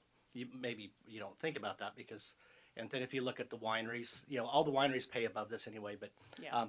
I guess what I'm just saying is, before you throw a number out there, 50, I would like to see, If it's relevant. I'd like to see what that really does, because we don't want to wake up in 3 months and go, oh no, we just put Black Bear out of business or they moved out of the city of Sonoma because, they can't, they don't want to do business here. Not saying it's right or wrong, just saying that it's something that we should be looking at. So I'd want further study on that. Okay. Sounds like Councilmember Huntley. Going down that path, I would definitely need more information on that. It just seems like it's kind of coming out of left field. But looking at your subcommittee proposal, I would just like to throw out, if you changed 2021 to 15 and 2022 to 16 and 2023 to 17, and then created a actual small business column for $1 less, and added a credit for qualified health benefits up to $1.50, then that is something that I would support. Can you repeat I gotta that? write it down. Yeah, sorry. Councilmember Hunter, could you? Let's, Basically, I just added 50 cents to. could you give us each year, 2020, large okay. and small? So it's the subcommittee column. The 2009 council is $12. Subcommittee proposal proposal. or the direction. Can we? It's the one that says subcom. Does But it's anyone also have a pen yours, that we not could write on his. the? We can. So, hang on one sec.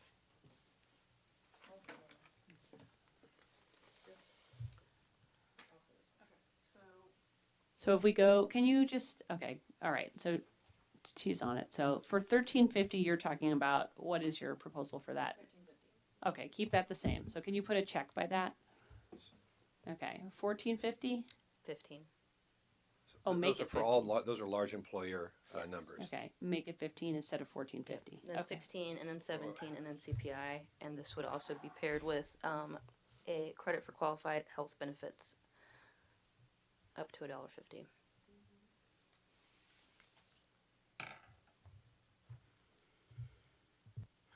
And then you want a small business. And the small business would be Dollar minus $1 for each year. Could you review those for me again, please? Which one? The whole small? thing, the whole thing. Okay, whole thing. All right. So For our- on for our- January 1, 2020, for the large employer, what are Large you employer, suggesting? which I am defining as 26 or up, it is $13.50. Okay, and small? Small is $12.50. Okay. And then January 1, 2021, It would be 15 and 14. 15 and 14. January 1, 2022, It would be 16 and 15. 16 and 15. January 1, 2023, It would be 17 and 16. and January 1, 2024, It would be CPI and CPI.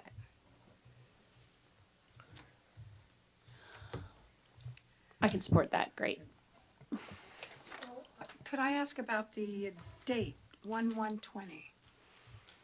How does that fit with fiscal year? How does that? It doesn't. It's just it's tied, it's the same schedule as the state minimum wage. Okay.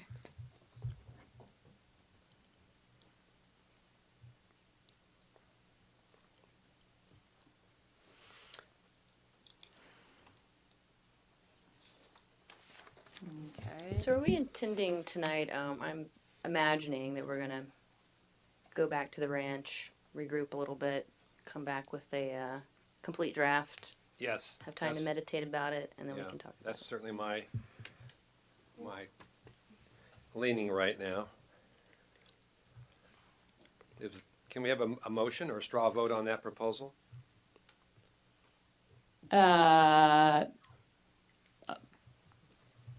Okay, do you want to make a motion? I don't. Go back to the ranch? I would like to make a motion to, I guess, direct our city attorney to update our draft ordinance with the information just given. I just, a friendly amendment here, which is that there would be a labor carve out and then there will be a health credit in the amount of up to $1.50. Yes, both and both. I don't know if we settled on the CPI. Did we go Pacific region? We didn't discuss it. Okay. And then the other one was, which I think you both agreed on, was the governor situation. Yeah.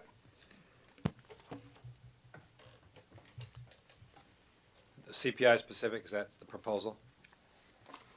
I think we're straw polling. Are we? Are we doing the whole proposal? Well, for that one in particular, I don't think that we had settled on it. So I think we could do it all up or down if we can have a consensus on the CPI. yeah. What is the practical difference per year in the rate of the CPI?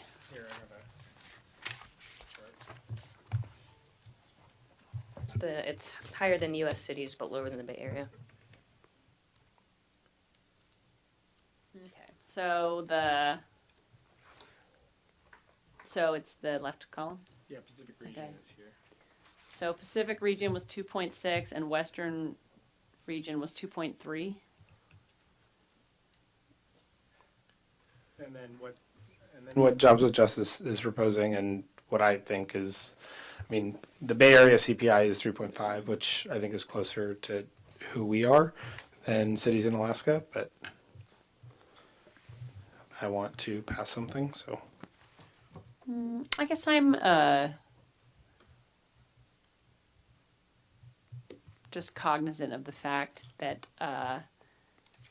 I mean, this is the minimum wage, and many people do make it, but there are other higher wages. So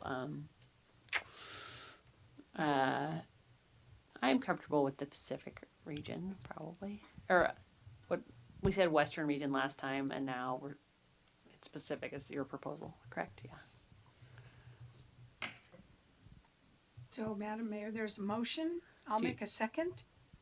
Are we there? I don't think we've We're made a not there motion. yet. Okay. I've not heard anybody say. Can I put all of Pacific is those and okay. things in my motion, including the Pacific region? Not to exceed 3.5% a year? Yeah, I'm comfortable with that. Yes. Okay. Yeah, we're just gonna put a cap on it in case we have like a crazy boom. So far, the motion, I believe, if I could recapitulate it, if you would. Can you show the wages again? The schedule that Councilmember Hunley has suggested, which I'll briefly go through in a second, a labor carve-out, a medical credit of up to $1.50 an hour, a governor's pause, and the Pacific region CPI not to exceed 3.5%. And the schedule that has been proposed is for January 1, 2020. For large, it's 13.50. For small, it's $12.50. On January 1, 2021, for large, it's $15. For small employer, it's $14. January 1, 2022, for large employer, it's $16. For small, it's $15. January 1, 2023, for large, it's $17. For small, it's $16. January 1, 2024, it increases for both at the CPI.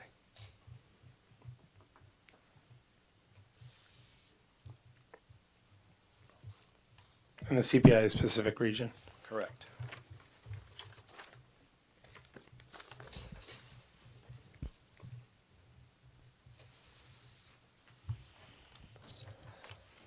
Okay, so I will second that. Oh, sorry. Oh, I'm sorry. Oh, I'm sorry, Madeline. I'm sorry. Go ahead. I'm sorry. Sorry. Yeah, can I ask a question? So that has the governor's, Yeah, that's the governor's but pause. it does have a carve-out. Meaning that if you have a labor union, you can enter into a contract with your workers that you could be, if your workers would agree to it, they could be exempted or excluded from the local minimum wage. So basically, the employees could agree to look at total compensation.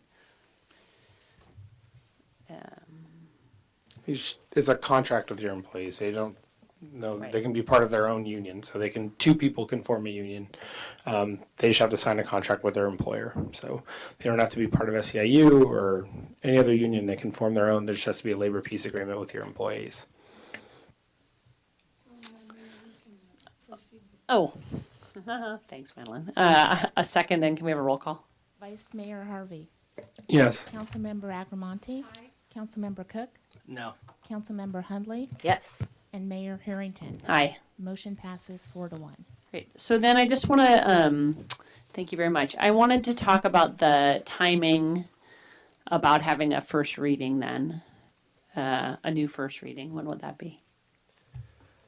When would you like it? We have a pretty heavy schedule coming Yeah, I up know. in June. It's Yeah. a serious business to take care of. I mean, it could be here your first meeting in June if you want it to be. Mm-hmm. I'm just not sure it makes timing sense with the other items that are scheduled for that day, for that meeting. Yeah, so we've got 3 meetings in June, and then we take a break for July for vacations, et cetera, and kind of the end of July is when we'd be back. So, you know, I think the changes to the ordinance are not that complicated for Jeff to probably put together. Based on what's here, there's definitely models and things he's seen in other places, so if council wants it back sometime in June, we could probably bring it back sometime in June, but it may be towards the last meeting in June versus the first 2, because we do have commercial cannabis coming as well. Jeff, did we Some ever other tell you items. you're our very favorite city attorney and one of the best attorneys I know? Are there other compliments we can tell you? No. I want that $800 per hour increase. I'll draft an ordinance and you'll adopt it. I do have a question. Am I allowed to ask a question now? I think that, yes, we have questions about scheduling and other questions, so perhaps we can have a sort of informal dialogue about the next steps. I guess we can do this at the ordinance. That's fine. We can do this at the next ordinance reading. That's Okay, so I think our next meeting is June the 6th, is that right? Or is that June 3rd? I assume that's too soon for you, or is it not? Let's see, have to be ready by this week. It's got to be ready by the 29th, so that's kind of 10 days to turn. Oh. Yeah, that can't Okay. be done. Okay, and then, is it possible, just because there have been so many changes, is it possible for us to put a short summary on the website before the packet goes out to just summarize what was discussed tonight so that people have some time to look at it and see what we actually talked about? Yeah, we've tried to do that as, as we've come out of each of these items on our key initiative page. So like we put this updated matrix, I think we'd want to kind of probably, thin this down, and we could just have some just kind of the key bullets of the direction from council. Yeah, so we could have that up by the end of the week. Great, and I think it'd be helpful to have a comparison chart that was just the state large and small and the ordinance we just voted on large and small without anything else in between. Yeah. Does anybody else have any points they'd like to make on this item? All right, moving on to the next. Thank you very much. Item 6.2, discussion, consideration, and possible action to adopt a resolution establishing and creating an affordable housing trust fund and finding this project is exempt under the California Environmental Quality Act, CEQA, pursuant to section 15061B3 of the state CEQA guidelines. Review for exemption. And I will turn it over to David Storer, our Planning and Community Services Director. Good evening, Mayor Harrington, council members, David Storer. Discussing with you tonight just the adoption of the Housing Trust Fund. Your general plan has provisions within it that encourage the funding of affordable housing projects, programs. We have before you tonight a resolution to adopt the city's first and only so far Housing Trust Fund, our first program. This has been reviewed by the City Council Ad Hoc Housing Subcommittee, and with this resolution we'll also be adopting administrative guidelines. And so this evening we want to explain also the process that you've had with your quarterly agenda planning, that you've talked about adopting a TOT provision of 1%, and we've also talked about returning with some affordable housing impact fees that we've been working on for the last couple of years. So in short, you have a resolution to adopt a housing trust fund. This concludes staff's presentation. One of the best presentations I've ever heard. Did he say Brevity, that's where it's at. Are there any council questions? Okay, I'll take it out to the public. Public commenters? Well, I spent all my energy working on the last item, so I didn't have a chance to look at the packet item on this here, Fred Allebach, 19550 8th Street East. But I've been looking forward to this particular item, and I didn't realize that the in lieu fee would be in it. And I had felt that since the beginning, when the council looked at that fee was way too low, and that would never really build anything. And that was sort of a way that developers could just get out of building the housing that they would be required to build in a commercial situation, and then just pay a nominal fee and then get out of it, and then nothing would get built. So I think the in lieu fee is way too low. I think it was like maybe in the $8 or $9 range, and I had suggested that it was that it would be like at the top at like $90. But I don't know where the sweet spot with that is, but that seems awful low. If we were negotiating all these prices for the minimum wage here, why would you give these guys the lowest possible way out when you could get them in the middle? And so I think that's more reasonable if you're actually going to be looking at that fee this evening, or when you do, that you raise it up, or you justify why it would be so low and to whose benefit it would be and who's not.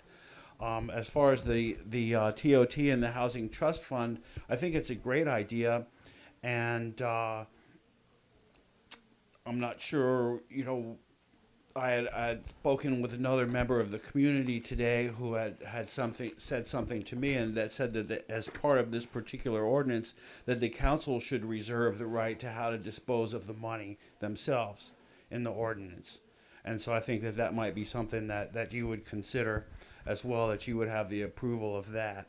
And also that when the TID came up, or what other possible opportunities you had to get into that fund, that would be something that you would do, and that so is this the 1% that you're able to raise on top of it from before? Or I'm not really quite sure what this is, because my mind has gone blank from I went to a GSA meeting this afternoon at 3, and I worked all day before that, and I haven't had dinner, and so my mind is about blank, but I think this is a good thing anyway.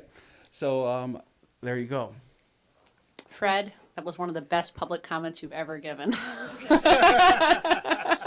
So, that's a hard act to follow, actually. I'm equally underinformed about this particular item, but I'll be more brief. And just to say, if it is going to be, I haven't prepared, and if it is going to be talking about in lieu fees, my concern, it's not, we should be sure that we incentivize developers to build the housing as soon as possible to meet the goal of our policy. With respect to the fund for the transient occupancy tax, I think that's a great idea. I look forward to your deliberations. Thank you.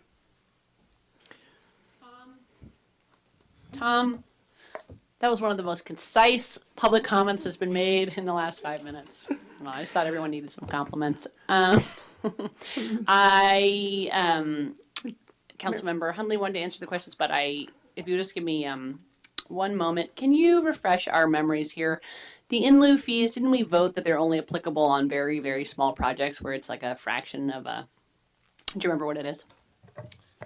Yeah, so what you've adopted is you've adopted an ordinance that requires subdivisions with 5 or more units to build on site. And you've received Nexus studies that talk about adopting a fee from 0 to 4 units. And that would be where you'd collect the non-residential fee or the residential fee. We're talking about those things. Those will be coming back in addition to a TOT. And there was one component of the hotel component of the non-residential that you wanted to have come back, and that's what we're in the process of doing. But for tonight, for the speaker's benefit, tonight is the establishment of a fund to create a repository for all funds that relate to affordable housing. Can't collect fees yet for something that we haven't legislated, but there are ways to receive money to put into that housing trust fund. So tonight, to be clear, we're just creating the ability to put a fund for money to be put into for affordable housing. And if I could just add to that, I'm sorry.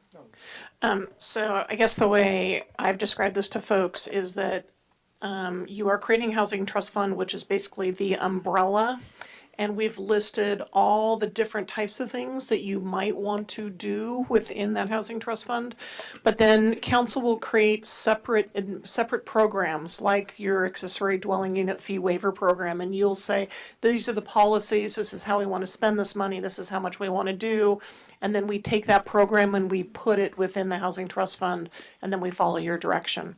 So basically what you'll be doing is, under this umbrella, you will be building separate programs that you want to have this happen. And this is just creating, one, the mechanism, the fund, and the broad policy, and then we can continue to tweak and add programs. And staff would not be implementing anything other than what you have given us policy direction on. Did you want to, Councilmember Hundley, did you want to add to that? Councilmember Harvey, Vice Mayor Harvey. Kathy explained it well. We're building the pocket. Later on, we're going to figure out where the money's coming from, and then later on, we're going to figure out how the money comes out of the pocket to pay for things. So right now, we're just making a pocket. What is the, thank you, what is the timing for coming back with the TOT, the 1%? Be in June. Okay, great. Are there any additional comments? Oh, I'm sorry, I'll close. I don't know, I can't even remember if I closed public comment. It's been a very long evening. Public comment is. One of the best closings I've ever. Oh my God, Madeline. I needed that. Thank you.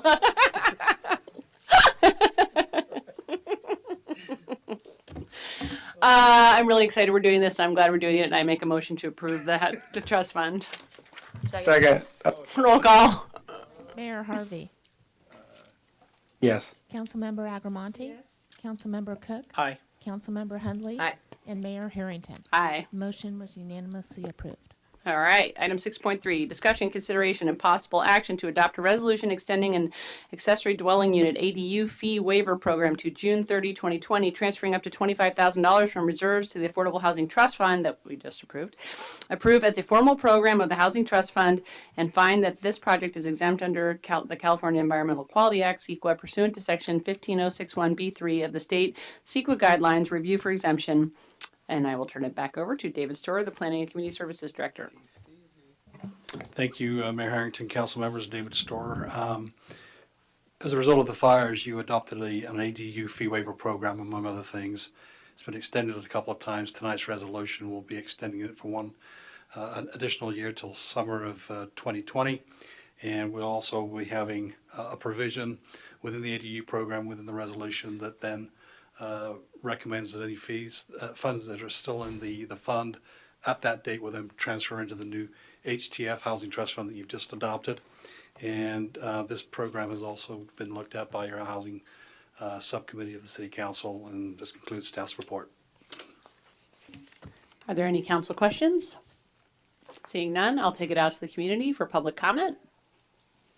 Just rise to speak in favor of the extension. Thank you. Thank you, Tom. Anyone else? No one? I will close public comment. Can we get a motion? I move to approve. Second. Roll call. Vice Mayor Harvey. Yes. Councilmember Agramonte. Yes. Councilmember Cook. Aye. Councilmember Hundley. Yes. And Mayor Harrington. Aye. Motion was unanimously approved. Great. All right. Councilmember reports and comments. Report, Sonoma County Waste Management Agency. Their name has been changed to Zero Waste. We actually have hired a new executive director, Leslie Lukacs, she will be starting early in June, and I'm really excited about it because we've sort of been in a holding pattern and not doing anything, and I've learned stop throwing plastic in the recycling. Oh, can we recycle anything anymore? No, air and compliments. I don't know, because they had to do something. No, it's just, you clean them, you do it, and they go right into the landfill. A lot of plastic is. So we have to find out what's we have to find out what's happening there. City manager. Anyone? Oh, any other reports? No. Okay. City manager. City attorney. Thank you. Adjourned.